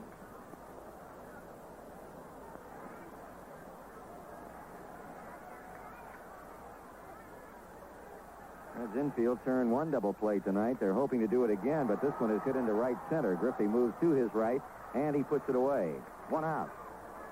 This reminder, the Reds downtown ticket offices at 580 Walnut and the stadium will be open from 9 until 5:30 tomorrow, and the stadium ticket office will be open all day Sunday. If you're going to be in the area, stop by and pick up seats for the upcoming homestand. Tuesday night, we'll be back against the San Diego Padres. Joe Morgan now running in toward the Cincinnati dugout, apparently has a problem with his glove. As Morgan goes to the dugout, Mosco, Concepcion, and Rose meet in back of the mound. Barry Bonnell will be up there when play is resumed. He had a single along the right field line leading off the 3rd inning. Morgan now waiting in front of the dugout, either for another glove. Maybe somebody had to go to the clubhouse and get one. Well, we've got a brief hold-up in the play here in the bottom half of the 5th inning. Now that glove has been retrieved. Morgan has it, and he goes on back to his second base position.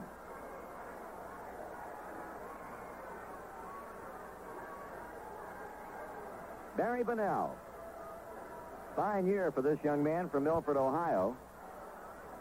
He extended his hitting streak to 13 straight games with that 3rd inning single to right field. And now the pitch from Mosco is foul of the screen. He's gone 18 for 53, 7 RBIs, 3 stolen bases in the 12-plus games. Batting .297 with a homer and 41 RBIs. Mosco leisurely throws on to Dreesen just to let Matthews know that he knows he's over there.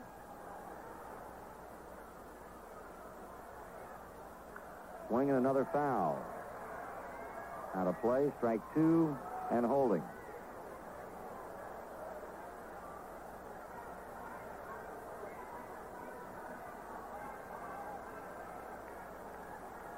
On deck is Pat Rocket, the shortstop. Here's a line drive into center field. Foster will have to play it on the bounce. Matthews puts on the brakes. Foster is all set to gun to third as Matthews took the wide turn. George charging that ball well and coming up with it on the bounce, and that single now will once again get the Atlanta bullpen busy because the Braves have him at first and second with only 1 down. And their number 8 batter, Pat Rocket, steps in.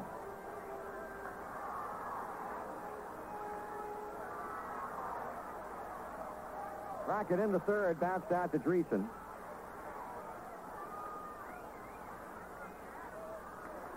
Pitch, ball 1.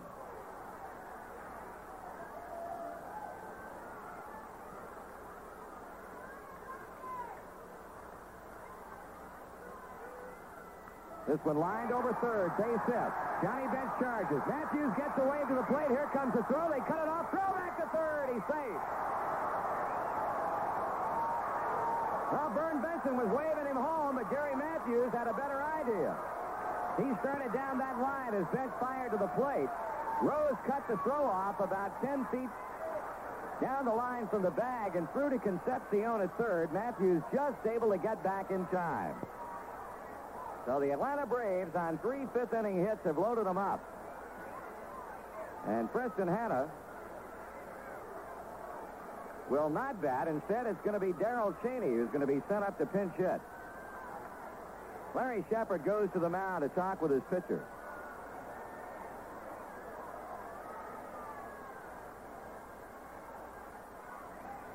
So Paul Mosco faced with adversity for the first time tonight. Bases loaded, 1 down. And the former Red, Darrell Cheney, will be the pinch hitter for Preston Hanna after this meeting breaks up out on the hill.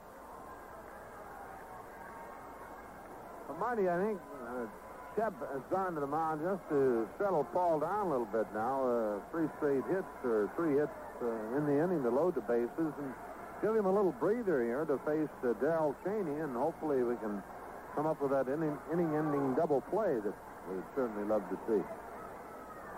Well, we'll see how things turn out here. Cheney batting only 198 with 2 homers and 14 RBIs. Darrell has been plagued this season by a bone spur on his heel or in the bottom of his foot that kept him out of action for quite a while. In fact, he was on the disabled list when the season opened. And with a fine play of Royster at second, Rocket at short, and Bunnell and Junior Moore at third, Darrell has been relegated to an extra infielder on this club of late. Okay, Moscow from the wind-up serves a pitch up to Cheney, and he takes it outside, ball 1.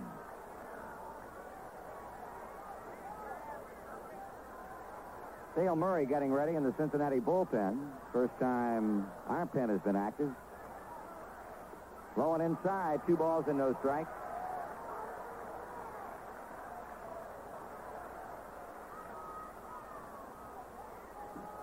Paul pitching brilliantly for 4 innings. Gave up a leadoff infield single to Matthews, got Murphy on a fly out, but Bunnell is single to center and Rocket to left. Here's a chopper foul off the first base line. It's 2-1 on Cheney. The line on Hannah, 1 inning, 2 walks.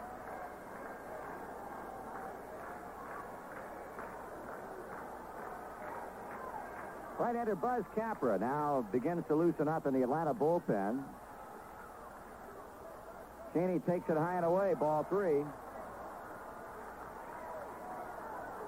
Mike Davey, a left-hander, and Buzz Capra, the right-hander. And out on the mound right now, Paul Moscow has no more balls in which to throw out of the strike zone to Cheney. With the bases loaded, here comes the 3-1, and Cheney fouls it back.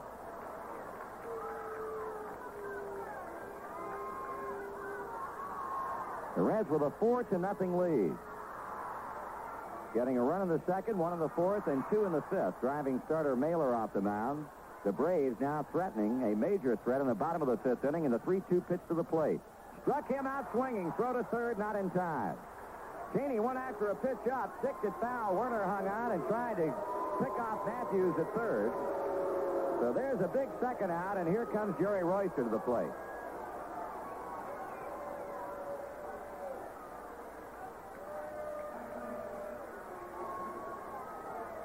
Paul makes his second strikeout, a big one. Royster an infield hit to short in the first inning, and boy, he was flat out robbed by Concepcion in the third. A wicked line drive that Davey short hopped and threw him out. He swings and hits one into right center field. Griffey, Foster racing back. Who's going to play it? Foster makes the running catch, and that's the inning. The Braves threaten, but they cannot score. No runs, 3 hits. They leave them loaded. At the end of 5, the Reds 4 and the Braves nothing. Okay, we move on to the 6th inning with the 4-0 lead remaining intact. And, boy, you can't fault Dave Bristol for not getting an idea of what these youngsters can do. Now, as his third pitcher out there, left-hander Mike Davey, and the third rookie.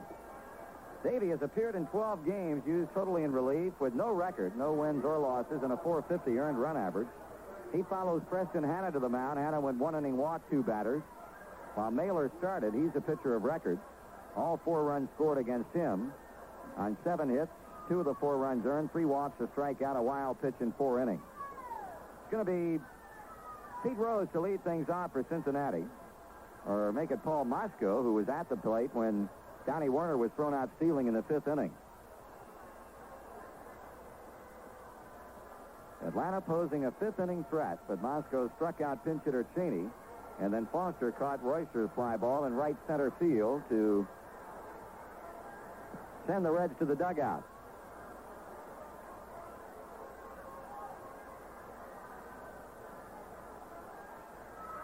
Ball around the Atlanta infield, and Moscow mopping his brow.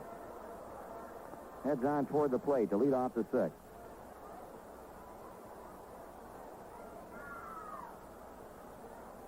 Davey, 6'2", 190-pounder. He hails from Spokane, Washington. 25 years old. Well, it's been a left-hander, a right-hander, and another left-hander out there for the Braves. Moscow fouls it out of play.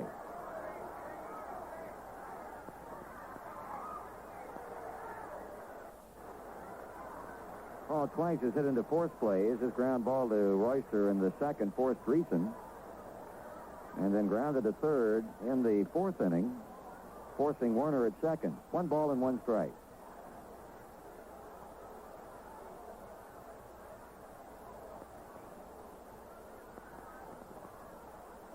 There's a high fastball, 2-1.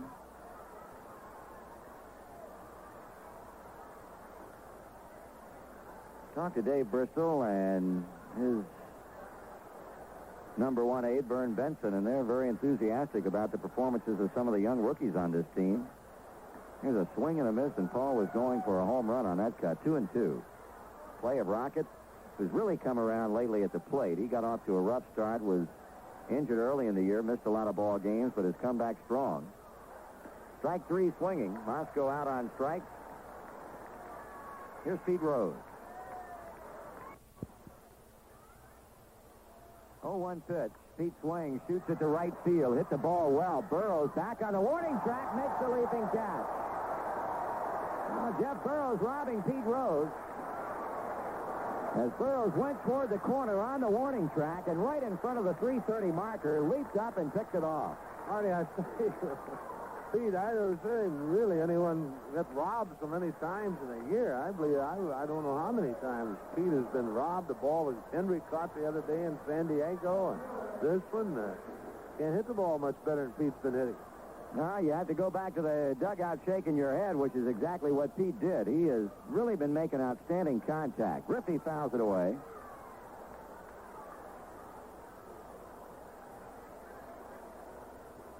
Kenny is without a hit. You talk about a guy hitting a ball hard. He's done it 3 straight times tonight and has nothing to show for it. Line drive to first, a shot that they turned into a force out at second on Rose in the third, and a line drive to left in the fourth. Swing and a miss, strike 2.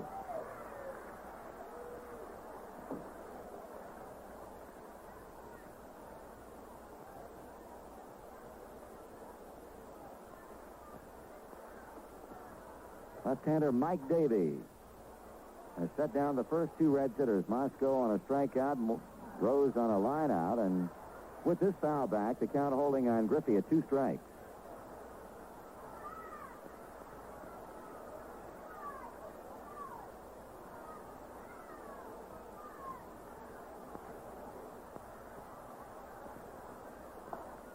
Fastball is up, 1-2.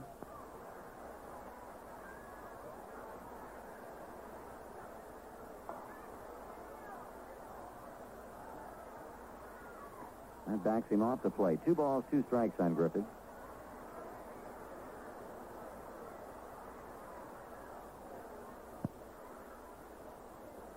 Davey toes the pitching rubber.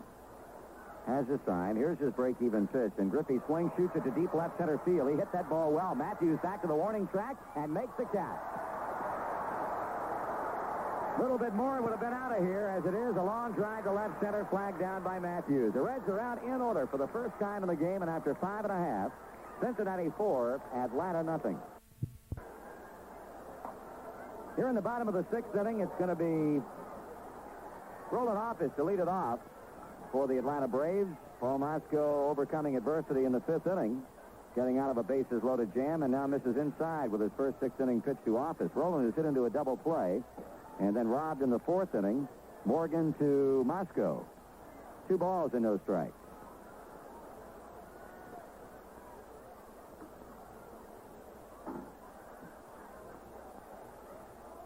Moscow has been a rapid worker from the beginning of this ball game and not changing his pace of work at all. Here's call strike 1. Talking about the year Office had last season, batted .281. In 99 games, hit .290 in 1975. Swings and bounces it foul, and then out toward the mound where it's picked up by the pitcher. And that one paining Office considerably as he drops the bat, walks back toward the Atlanta dugout, and hardly can put any weight at all on it. Now kneeling and finally going down on his left knee, apparently bounced that ball off of his ankle or his right shin. And now being worked over by the Atlanta trainer just off to the left of the dugout.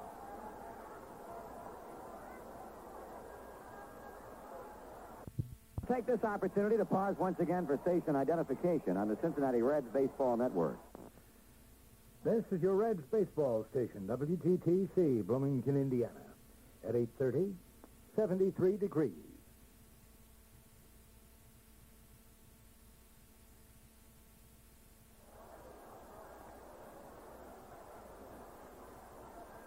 Rolling off is walking off the pane and a self-determination about whether or not he'll be able to remain in the game. Apparently he will.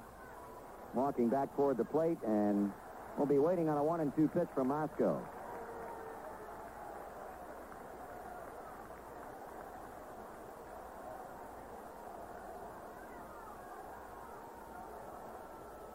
Barry Crawford, hands in air, showing the sign to the players on the field. Paul sends in the pitch, and that's a check swing foul ball. Holding at 1-2. Jeff Burrows is on deck. He'll be followed by Willie Montañez. Reds have out-hit him 7-5. Atlanta has out-erred us 2-0, and in that all-important category, runs, the Reds lead 4-0. Fouled again out of here.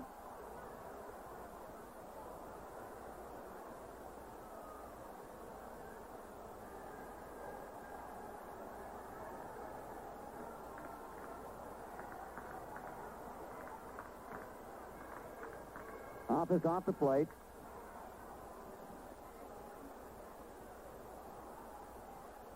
And the pitch again. That's fouled away. Well, the Sacramento, California native, Roland Office, fouling off the strike pitches thrown by Paul Moscow.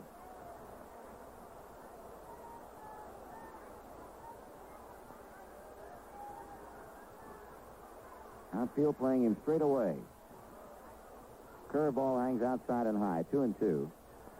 Seems like more and more you see around the National League parks, mascots are individuals dressed up in certain type of costume that will be continuous from game to game. Here's a high pop-up on the infield, and it's going to go Joe Morgan's way. He calls for it on the skin portion and makes the catch. That'll bring Burrows up. He's 0 for 2 with a ground out to the mound and a fly ball to center. Of course, in San Diego, they've got the KGB chicken, which is one of the all-timers in terms of laughs. We certainly talked about him enough this season. In Cincinnati, we have Mr. Red. Here in Atlanta, they've got what they refer to as the bleacher creature. Burrows fouls a pitch away. Parades around in a weird green costume before the game. Something to look for in Major League parks, especially in the National League. We don't know how they do it over in the other league. Here's a ground ball by the diving Pete Rose in the left field. There's a single to left. Hit number 6 for the men of Dave Bristol. So it'll be Willie Montañez up at the plate with 1 out and Burrows at first.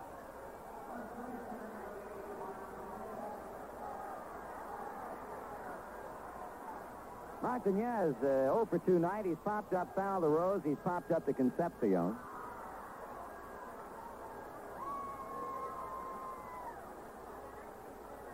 Well, they call that mascot down in Houston Chester Charge.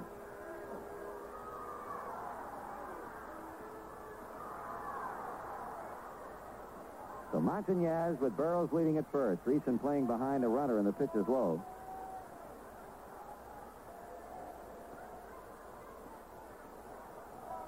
Infield looks for the ground ball.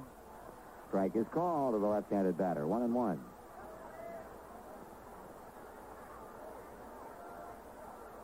Reds are looking to win their 7th in 9 games on this road trip.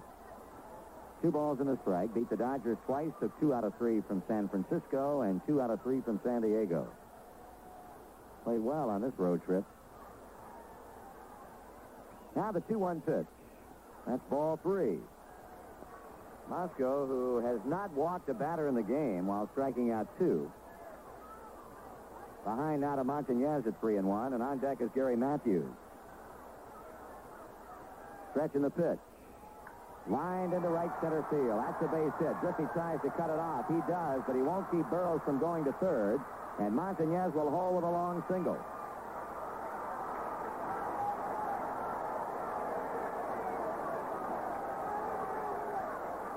Runners on the corners with one away for Gary Matthews.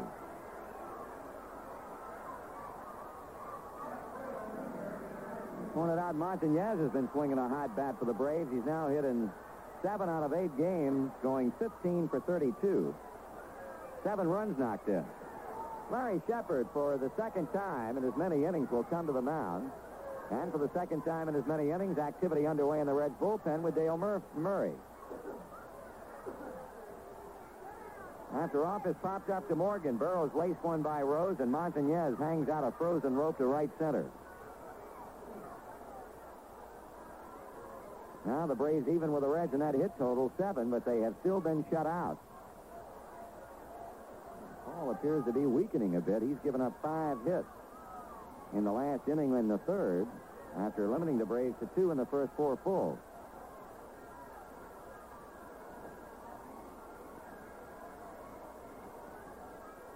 Shepard back to the dugout. Here comes Matthews in. 1 for 2, an infield hit to short, leading off the last inning.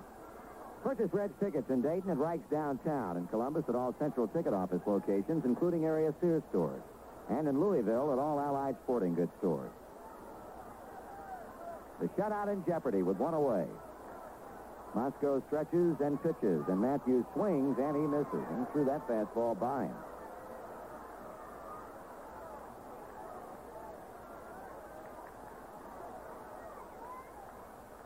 Strike 2 is called.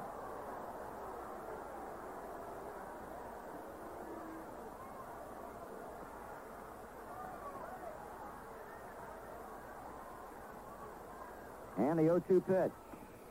Outside and high. Ball 1 and 2. 1 and 2. Burroughs third. Montañez first. Base hits got him there. Matthews fouls it away. Now the former San Francisco Giant, 1 ball, 2 strikes. Braves brought in a lot of new faces in 1977, as they did last year. Matthews new. Jeff Burroughs, of course, a newcomer. 2 balls, 2 strikes.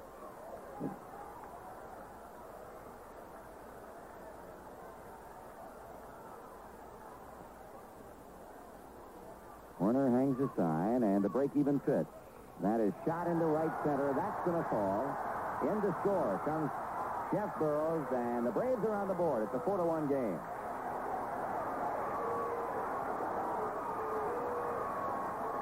Matthews just going with a pitch to pick up his 59th run batted in. Montañez advances to second base, and now 3 consecutive singles. Produced an Atlanta run, and the batter will be the catcher, Dale Murphy.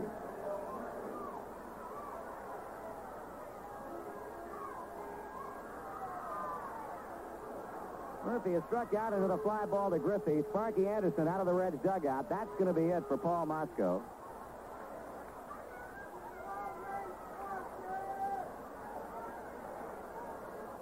Paul able to go but 5 1/3 after it appeared that he would have some kind of night working for him in the first 4 innings. But the Braves with now 6 hits in the last 2 frames, and this inning not over yet. So it'll be Paul Moscow turning the baseball over to Dale Murray. Dale, of course, coming off of a fine effort a couple of days ago in San Diego to pick up a victory. Record on the year now, 7 wins and 2 losses with a 477 earned run average. It'll be his 60th appearance of the year.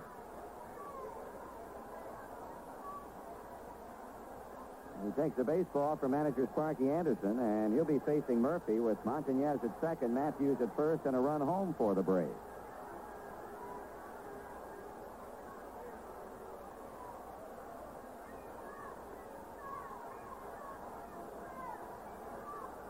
So it'll be Murray against Murphy, as once again Buzz Capper starts up throwing in the Atlanta bullpen. Braves fighting us 4 runs. Cincinnati getting their first and the second when Concepcion single with 1 down stole second, moved to third on the catcher's throwing error, and scored on a sacrifice fly by Don Werner in the 4th inning. Again, it was Concepcion with a run. With a single, he went to third on a 2-base throwing error on a pickoff attempt by Mailer and came in on a Dreesen fly ball. In the 5th inning, the Reds scored twice, a walk to Morgan, a stolen base, a wild pitch, a triple by Foster.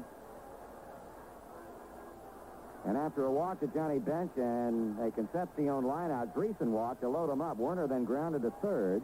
They got the force out on Dreesen at second, but Royster dropped the baseball when he picked it out of his glove to try to get the double play at first. And Foster came in to make it 4-0. Now, after Moscow worked himself out of a bases-loaded 1-out 5th inning jam, the Braves have strung together hits by Burrows, Montañez, and Matthews in the 6th inning to score 1 and bring on Dale Murray. Right-handed batting rookie catcher Dale Murphy at the plate. The pitch to him is cut on and bounced to short. Concepcion, Morgan, Dreesen. Good job by Murray on a double play. In the inning, 1 run, 3 hits, a man left on. Murray does the job in throwing 1 pitch. And as we go to the final 3 innings of play, the Reds 4 and the Braves 1. Joe is 1 for 2 tonight, has scored a run. He singled in the 1st inning, popped to Montañez at first and the 3rd, walked in the 5th, stole second, moved to third on a wild pitch, and scored on George Foster's triple to right center field. The Reds leading it 4-1. Mike Davey, the 3rd pitcher used by the Braves, on the mound.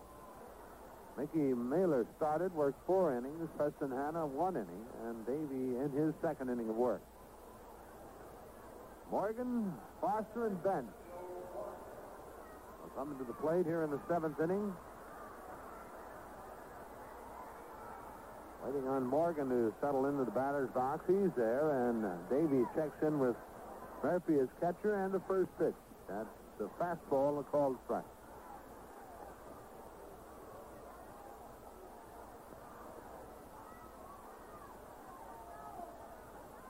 Davey into the line, delivers. Morgan looks at it low and inside. 1-1.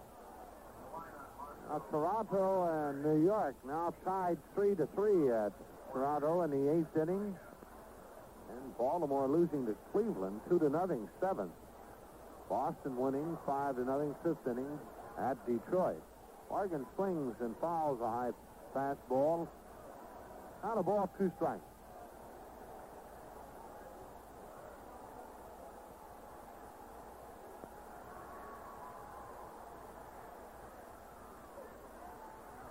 Here's the 1-2. Joe takes low and outside, and that evens the count 2-2.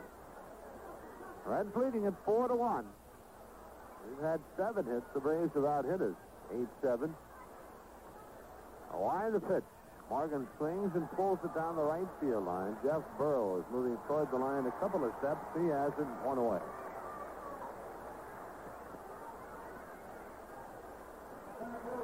On out, and George Foster, the batter. George, after striking out in the 1st inning, singled to left in the 3rd and tripled to right center field in the 5th. Drive in a run, his 143rd of the year.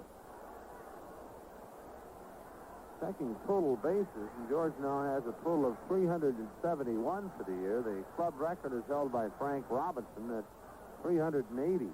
Takes a strike from Davey. Mike Davey on the mound, 3rd pitcher used by Atlanta. And the 0-1. Foster takes inside. 1 ball, 1 strike.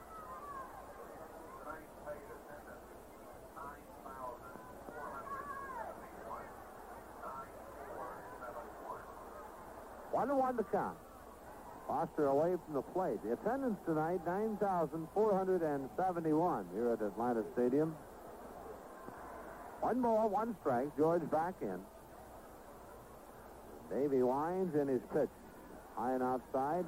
2 balls, 1 strike.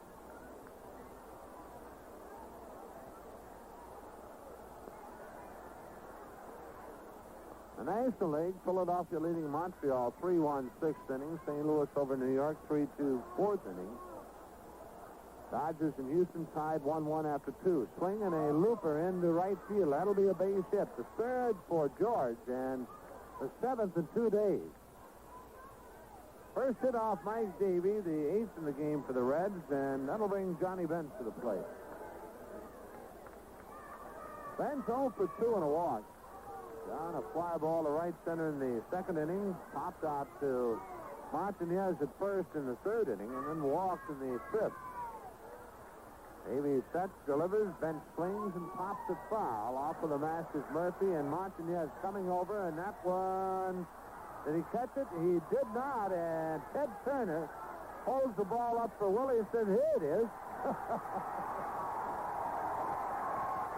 Martinez apparently had the ball in the glove, and the momentum of the ball taking his glove down over the railing, and it kicked out and right at Ted Turner's feet. So Ted stands up and acknowledges the fan, says, I've got a souvenir from my own ball club. Down 0-1 to Johnny Bench.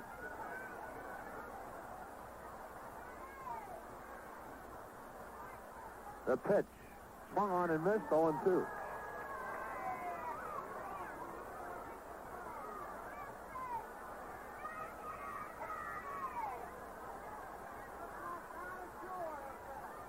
Outfield straight away for Bench. John with 29 home runs, 102 RBIs. Here's the 0-2. He swings and bounces at the Royster. Steps on the bag. Throw to Martinez. Double play. Well, the inning over. The Reds in the inning. No runs, a hit, no errors. No one left on base. And at the middle of the seventh, Cincinnati 4, Atlanta 1. For the Braves in the seventh inning, it'll be Barry Bonnell, Pat Rocket, and the pitcher, Mike Davey. But we'll see a pinch hitter for Davey, that's for sure. Dale Murray came on in the sixth inning with runners at first and third and one out through one pitch to Dale Murphy, and he bounced into an inning-ending double play. Well, Bonnell 2 for 2. He has single to right, single to center in his two times to the plate. .295 batting average for Barry and a home run and 41 RBI.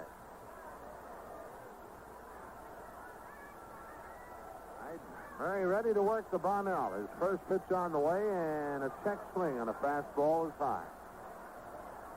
Buzz Capra throwing in the Atlanta bullpen.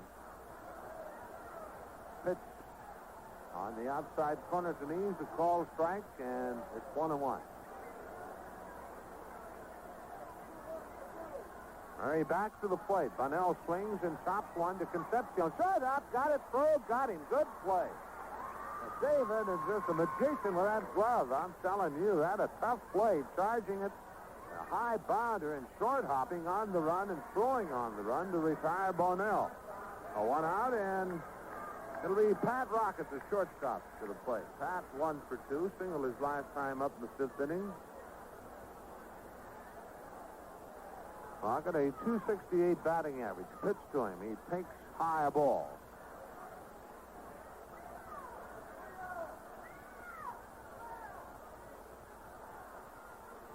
Murray to the plate. Low and outside. 2-0 the count.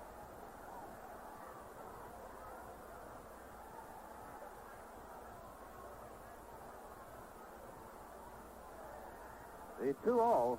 Low and outside. 3 balls, no strikes to Pat Rocket. On deck, Tom Pashoric. He will hit for Davey. Murray the pitch in for a call strike, 3-1. Cesar Geronimo loosening up down in the Reds bullpen. All right, the 3-1 to Rocket. He takes it inside, ball 4. And that's the first walk of the game by Cincinnati pitching. Rocket moves on to first base, and Tom Pashoric will be the batter.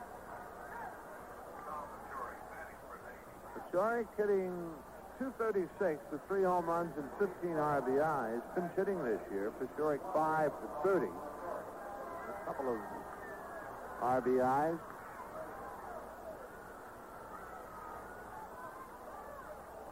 He throws over to first, and Rocket steps back.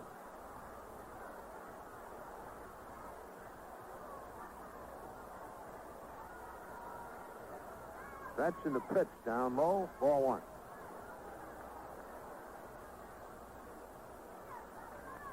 One out with Rocket at first. The Reds with a 4-1 lead here in the 7th inning. Each team with 8 hits. Murray sets and delivers. Pashorik swings and fouls. Now 1-1.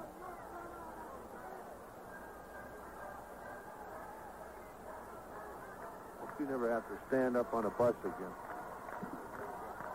Yeah, you.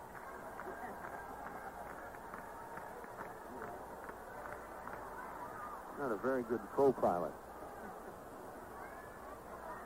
All right, the 1-1 to Tom Pashorik. He swings and misses a low fastball, and it's 1-2.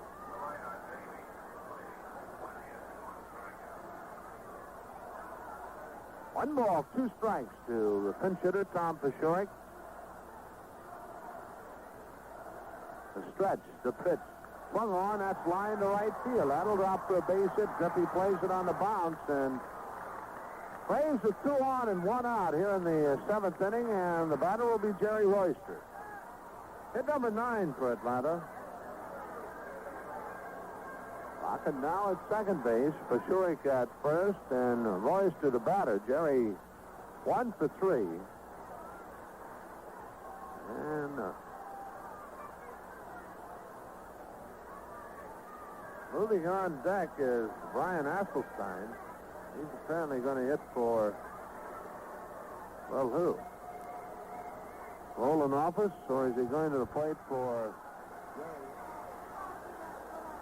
Brian Asselstein on deck? He will, in all probability, hit for Roland Office. 1 out. Braves with runners at first and second. Reds infield double play depth. Reds have turned in 2 double plays this evening.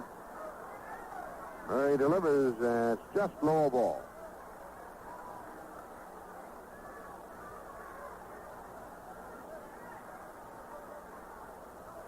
Warner hangs the sign. The stretch and the pitch.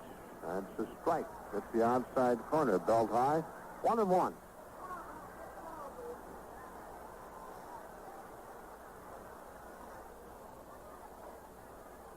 Dale has won 7 and lost 2, and he has 4 saves to his credit. Here's his 1-1 to Royster. That's swung on and popped foul off to the right. Chasing it, Dan Dreesen might have a play. Danny's there, makes the play. A good play by Dan Dreesen going near the fence, and the crowd pulling off to the right side in foul territory, and catches the ball over his shoulder, 2 away, and it'll be Brian Asselstein.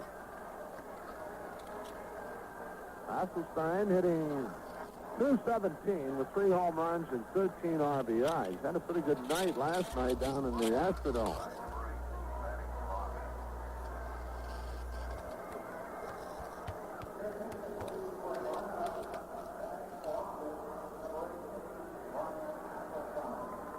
Left-handed batter, Asselstein.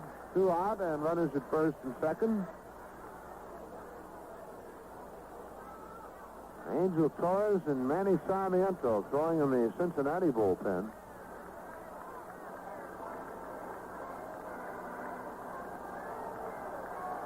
Now today, Brian Asselstein's 24th birthday. Hyde Murray waiting on the sign from Werner. He has it, the stretch. Delivers, and Asselstein takes the strike. Reds leading 4-1.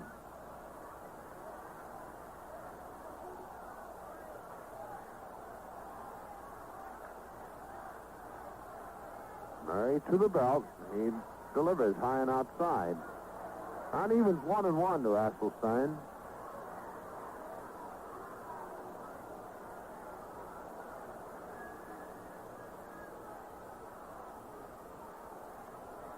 A ball, a strike. Here's the pitch. Swung on and missed. Good fastball away from him, and it's a ball, 2 strikes now.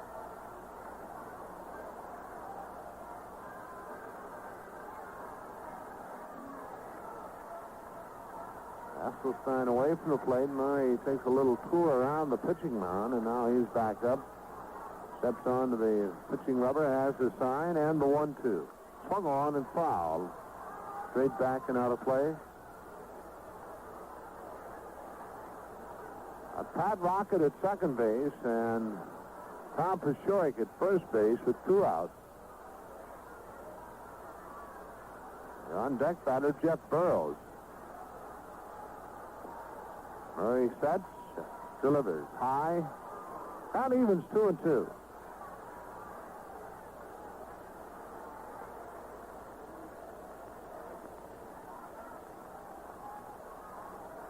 Two balls, 2 strikes. The count to Brian Asselstein. Murray to the plate, swung on and fouled, and Asselstein a good cut at that one. Out holding 2-2.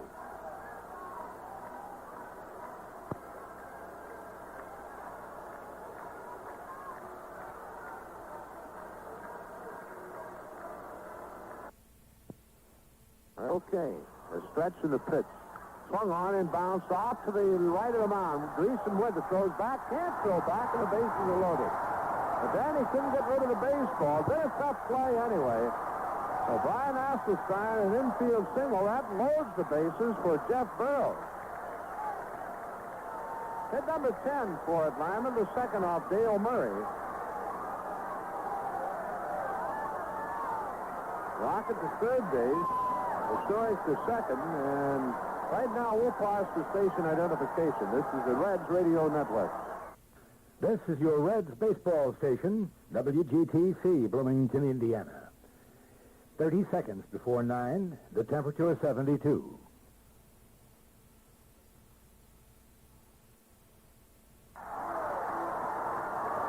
Well, we got 2 out and the bases loaded, and Jeff Burrows, the batter. Burrows 1 for 3 tonight. He's hit 40 home runs this year and has driven in 113. The pitch to him, he looks at his strike.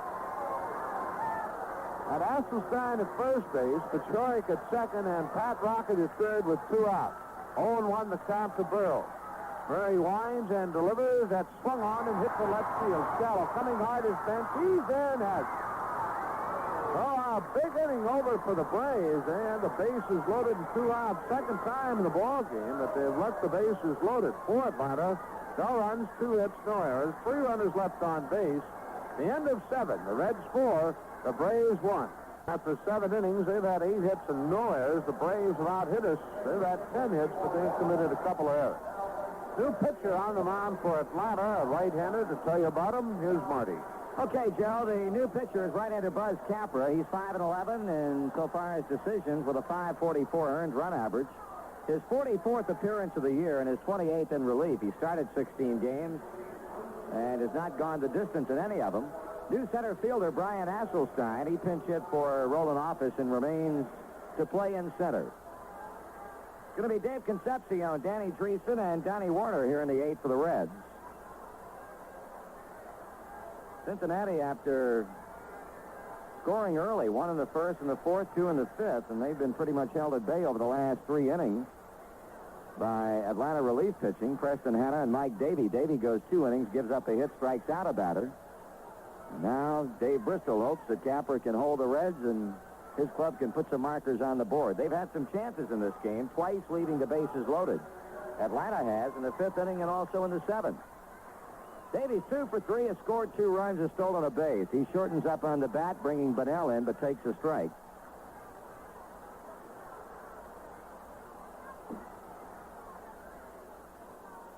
Inside with a curve, 1-1. Greg Nettles has hit his 36th homer of the year in the 9th with 1 aboard to give the Yankees a 5-3 lead over the Toronto Blue Jays. Toronto had tied it up with single runs in the 7th and 8th, but number 36 for the Yank third baseman has sent New York out in front by a pair. Capra with Concepcion, a ball and a strike. Pitch. 2 balls and a strike inside. In the 4th in Houston, Dodgers won on a Lacy home run. Houston won. Strike 2 is called. Pedro Bourbon continues to throw in the Reds bullpen. Capra dealing, Concepcion swings and fouls this one back. And a holding count of 2 balls and 2 strikes.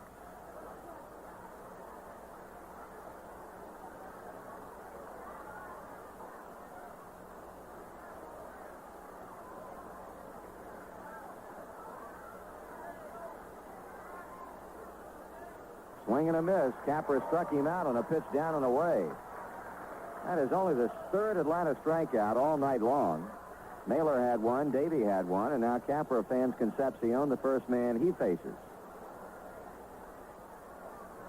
Danny Dreesen is 0 for 0 in the game. 2 walks. He's had a sacrifice fly. That came back in the 4th inning when he picked up his 84th run batted in. Danny always playing before family and friends here in Atlanta, hailing from not too distant Hilton Head, South Carolina. 4-1. High and outside, 2 balls and no strikes. Phillies are trying to reduce their magic number to 3. They lead Montreal 3-1 in the 6th inning.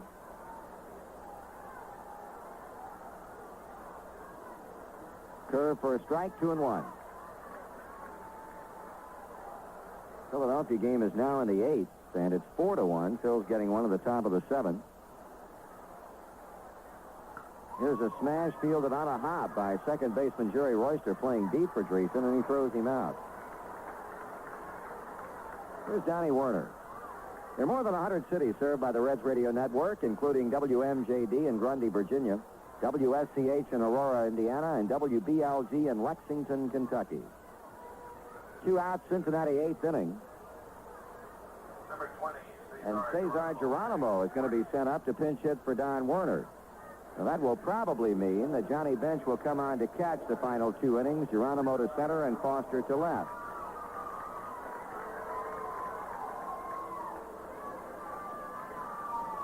Here's Capra with a pitch to Geronimo, swing and a miss. Cesar batting .263. And in games he's gone to bat in, he's hit in 13 out of 16 with a .333 batting average, 19 hits and 57 trips. 1-1 to count.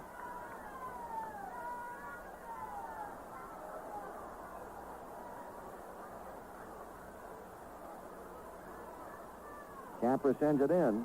Geronimo fouls it off. Cesar, ball, 2 strikes. Murray on deck. Bourbon down in the Reds bullpen practicing his blooper pitch.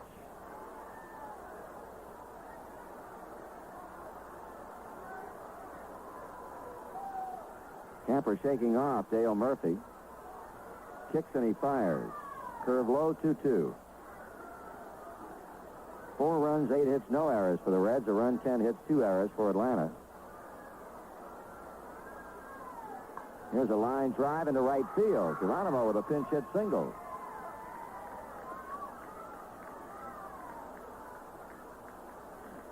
Well, that base hit with 2 down means that Murray is going to be called back. And Mike Lum will be sent up to pinch hit. 21, Mike Lum batting for Murray. Mike, who of course spent his entire major league career with this ball club before coming on to Cincinnati. Now pinch hitting against the Braves. Batting .162 with 5 home runs and 16 RBIs. Had a big home run in that series last weekend in San Francisco to win the game in extra innings.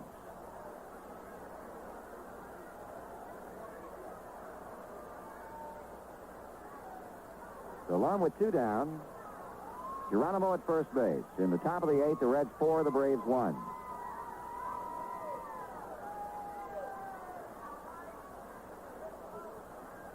Right-hander Capra comes set. Now a quick throw to first base, and Geronimo just as quickly gets back into the bag.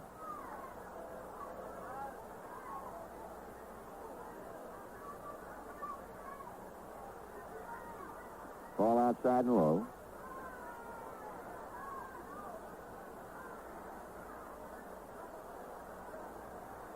Means that Bourbon will be the new Reds pitcher in the bottom of the inning. Ball 2 to Lum. 2 balls, no strikes.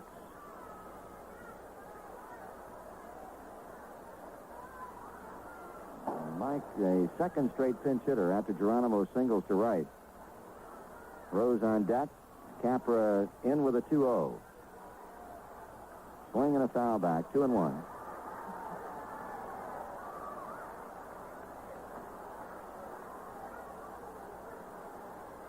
Ball bouncing almost all the way back to the mound after it hit at the base of the screen. Jerry Crawford goes out to pick it up, inspects the baseball, and will allow Capper to continue using it.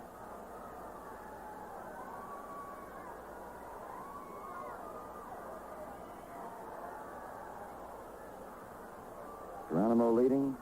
2-1 pitch. Swing and a miss.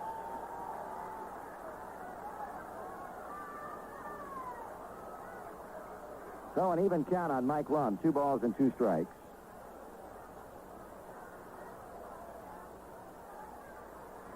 That's just outside on a full count. So Geronimo will be heading toward second base on the next pitch, a payoff pitch to Lum.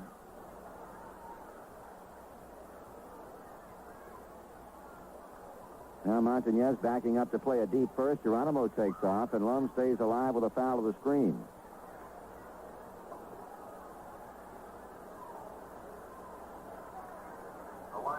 Tomorrow night, Dick Ruffin against Tommy Hume. Sunday afternoon, the duel in the sun involving Phil Niekro and Tom Seaver. Now, Don Collins, a left-hander now, beginning to throw in the Atlanta bullpen. Capper ready with a 3-2 pitch again. And Lum gets a walk as the pitch comes low.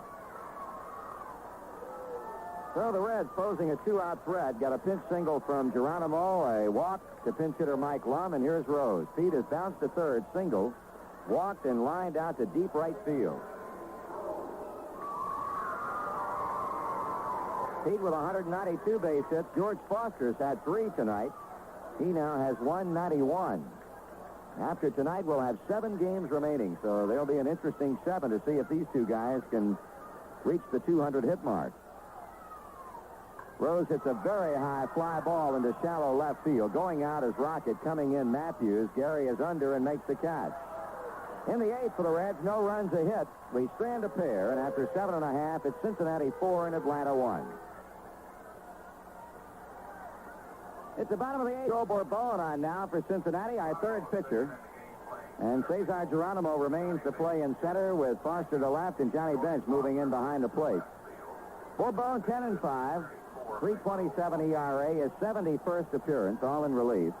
And he can pick up his 17th save if he can take care of the Braves in the final 2 innings. It's going to be Montañez, Matthews, and Murphy. And the Reds enjoy a 3-run lead at this point, 4-1. Atlanta got theirs in the 6th on singles by Burroughs, Montañez, and Matthews. Left him loaded in the 5th inning, left him loaded again in the 7th when Dale Murray came up with some pressure pitching against Jeff Burroughs, getting him on a fly ball to left field to leave the Sox jam. Montañez is 1 for 3, a line single to right center in the 6th. Takes a high fastball from Pete. Murray's figures an inning and 2/3, 2 hits he allowed. He walked the batter. Strike, 1-1. The win would go to Moscow, his 5th of the year in 11 decisions. The loss would go to Mailer, his 1st decision. Bourbon 1-1. Swung on, drive, straightaway center. Geronimo backs up. He's got room. 1 out.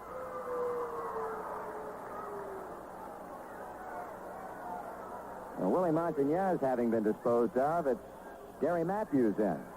2 of the 10 base hits Matthews has, and his single to right center in the 6th got him run home.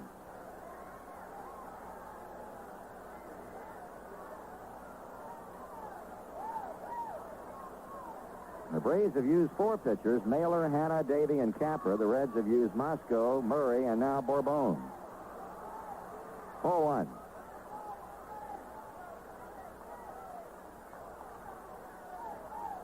Call strike. Matthews, in his first year here, has hit for the expected average, batting a good .284, but has not hit the home runs nor has driven in the runs that the Braves had hoped he would. He grounds 1 to shortstop. Concepcion to Dreesen, 2 men out.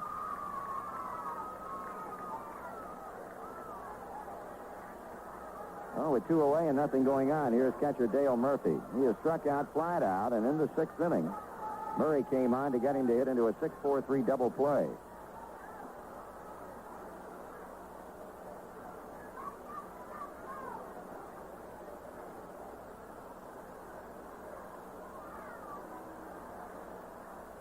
Check swing, ball 1. In the ninth for the Reds, look for Griffey, Morgan, and Foster.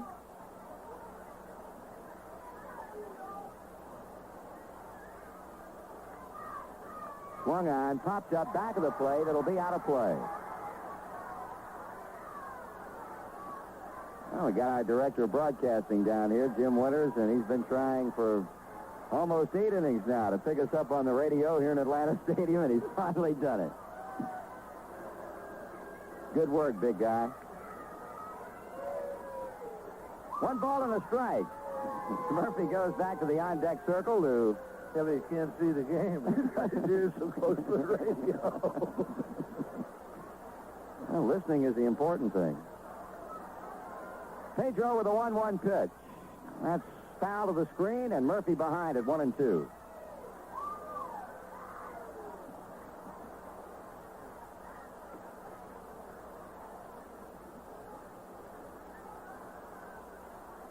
Barry Bonnell swinging a bat on deck. Bourbon to the plate. Swung on, popped up outside of first, and Dreesen watches it drift out of play.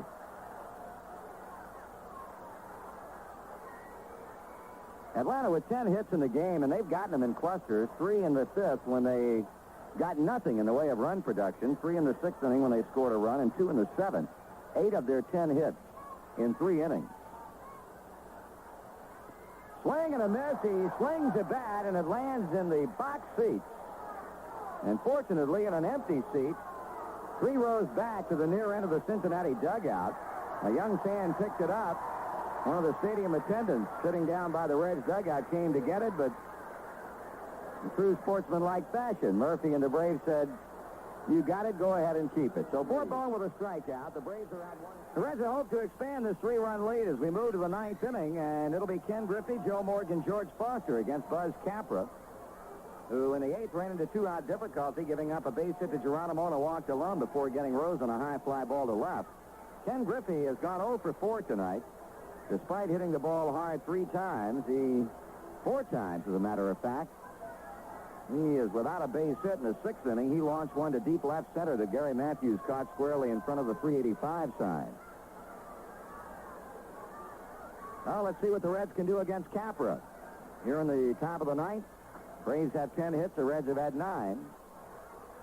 We stand an inning away from winning our 7th game in 9 tries on this road trip.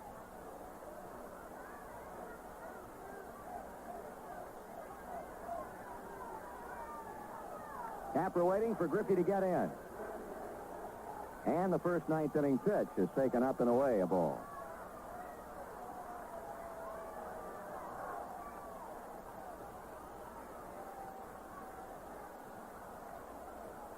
Ball 2, 2-0. We've seen some outstanding defensive work in this game. Concepcion's play on Royster in the 3rd. Morgan's play on Office in the 4th inning. There's a called strike. Davey again, robbing Bonnell in the 7th.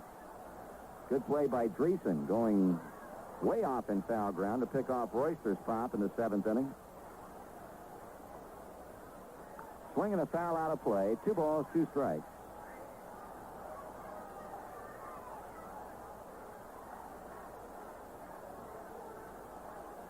Capra with a new baseball as he goes to the rosin bag, now rubs it up. Kenny with a 2-ball, 2-strike count. Morgan on deck. The wind, the pitch. Ball 3 is outside. Griffey coming into this one had hit .333 over the last 14 games. 3-2 pitch. He strikes out swinging. Credit Buzz Capra with his 2nd strikeout. Here's Joe Morgan. He has singled in 3 official trips, walked, stole a base, his 49th in the 5th inning, and scored a run. Run number 112 for Joe. Foster with the run scored tonight. He has 117. And Ken Griffey with a total of 108. They're the 3 Reds with 100 runs plus scored. Ball 1 to Morgan. Rose at 91, but he has not crossed the plate in this game. Morgan bluffs a bunt on a slow curve inside. Ball 2, 2-0. George Foster is going to get a shot at his second straight 4-hit game. He had 4 hits in San Diego yesterday and has had 3 tonight. Ball 3 is high, 3-0.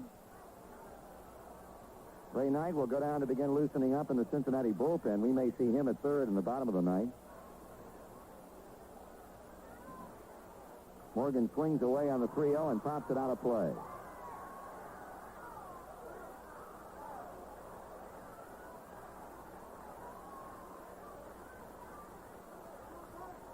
Capper requests a new baseball from Jerry Crawford.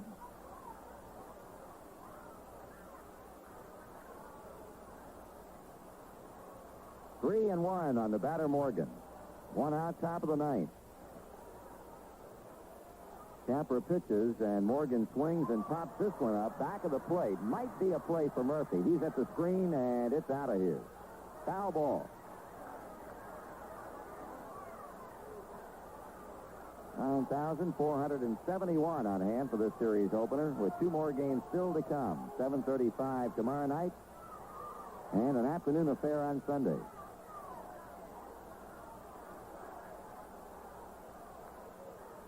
Well, as Capper starts into the windup in preparation for the 3-2 pitch, Morgan calls time and steps away. Now the payoff pitch. That's grounded to first base. Montañez one-hands it and beats Joe to the bag. 2 outs.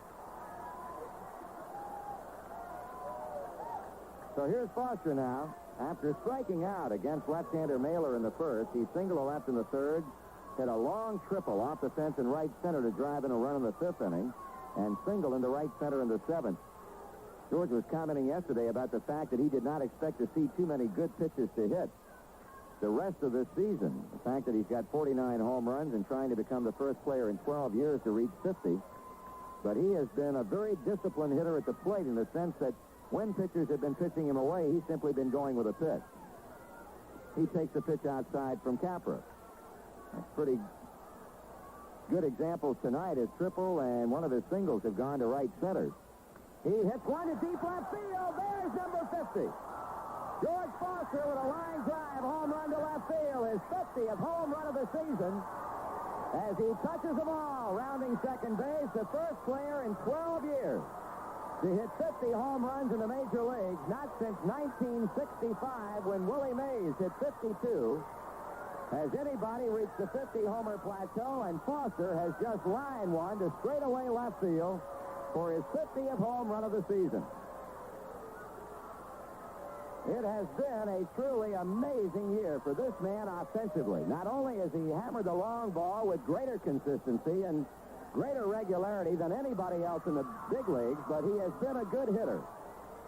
Now Johnny Bench takes the breaking pitch down and outside. So Foster has gotten number 50 with 7 games remaining in the season. Bench is swinging a miss. And there cannot be a hotter hitter in Major League Baseball right now than George Foster. 8 hits in 2 ball games. Bench lines one to left field. That's going to fall in for a hit. Matthews races toward the line to cut it off. And John will settle for a long single.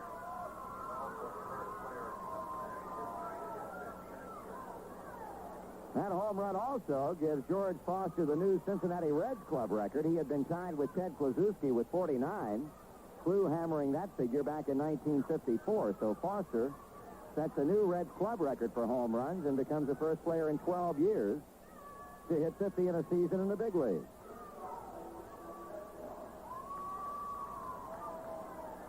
The Reds now with 11 hits in the game, with a homer by Foster and the following base hit by Bench.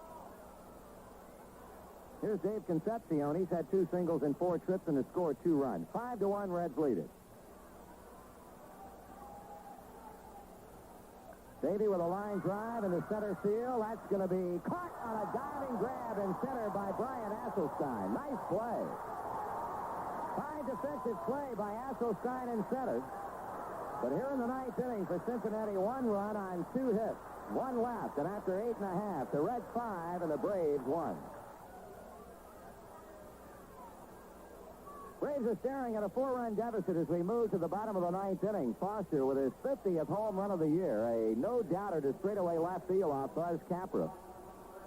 George with a couple of RBIs tonight. He's now knocked in 144. His 4 hits give him a total of 192, meaning that he is 8 away with 7 games remaining to reach the 200 mark. And,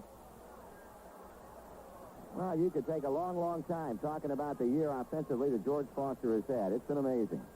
Ray Knight is the new third baseman for Cincinnati. Pedro Bourbon, after retiring the Braves in order in the 8th inning, will be facing Bunnell, Rocket, and a pinch hitter for Buzz Capper here in the 9th.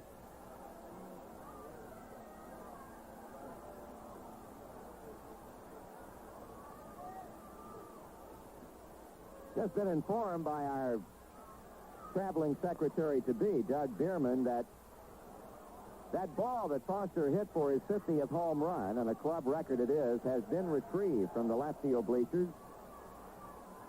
So the memento will be saved. Here's Barry Bunnell, and here's Bourbon. He fouls a pitch away.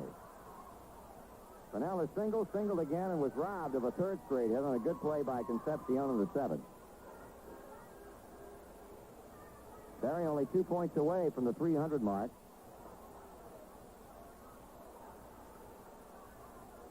Strike 1 pitch. Line drive, base hit left field. This young man's got a bat full of base hits. He heads for second, and he's going to be in standing with a double. We'll pause now for station identification on the Cincinnati Reds Baseball Network. This is your Reds baseball station, WGTC, Bloomington, Indiana. At 9:30, 72 degrees.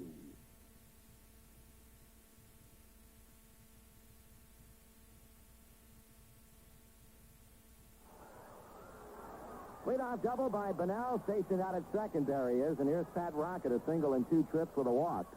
Low and away, ball 1.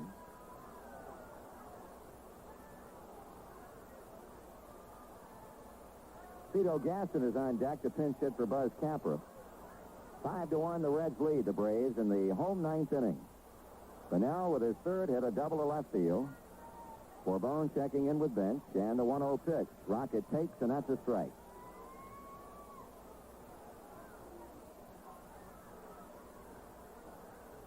Count even, 1 ball and 1 strike on Rocket.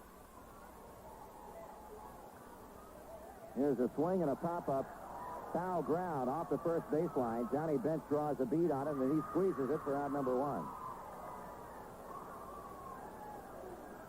Cito Gaston will come on to bat for Buzz Capra.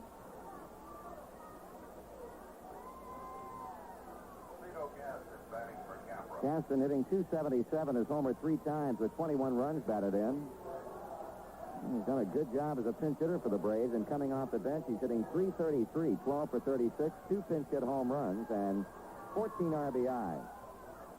Bunnell second, 1 away. The pitch, Gaston swings, ground ball to short. Concepcion makes the pickup, throws him out at first as Bunnell advances to third base. So the Braves come down to their final out as we go back to the top of the order for leadoff batter Jerry Royster. Royster has had an infield single. He's grounded a short fly to center and popped up in foul ground to Dreesen.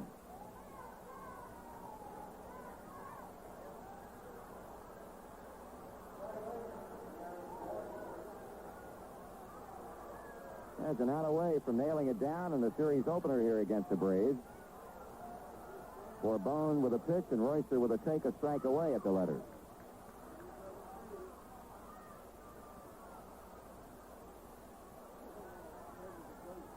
Now the 0-1 pitch. That's grounded to the glove side of Concepcion. The pickup, the throw to first, and this one belongs to the Reds. In the 9th, Atlanta with a no runs, a base hit, no errors, but now left at third. The Reds win their 7th and 9 on this road trip with a 5-1 conquest.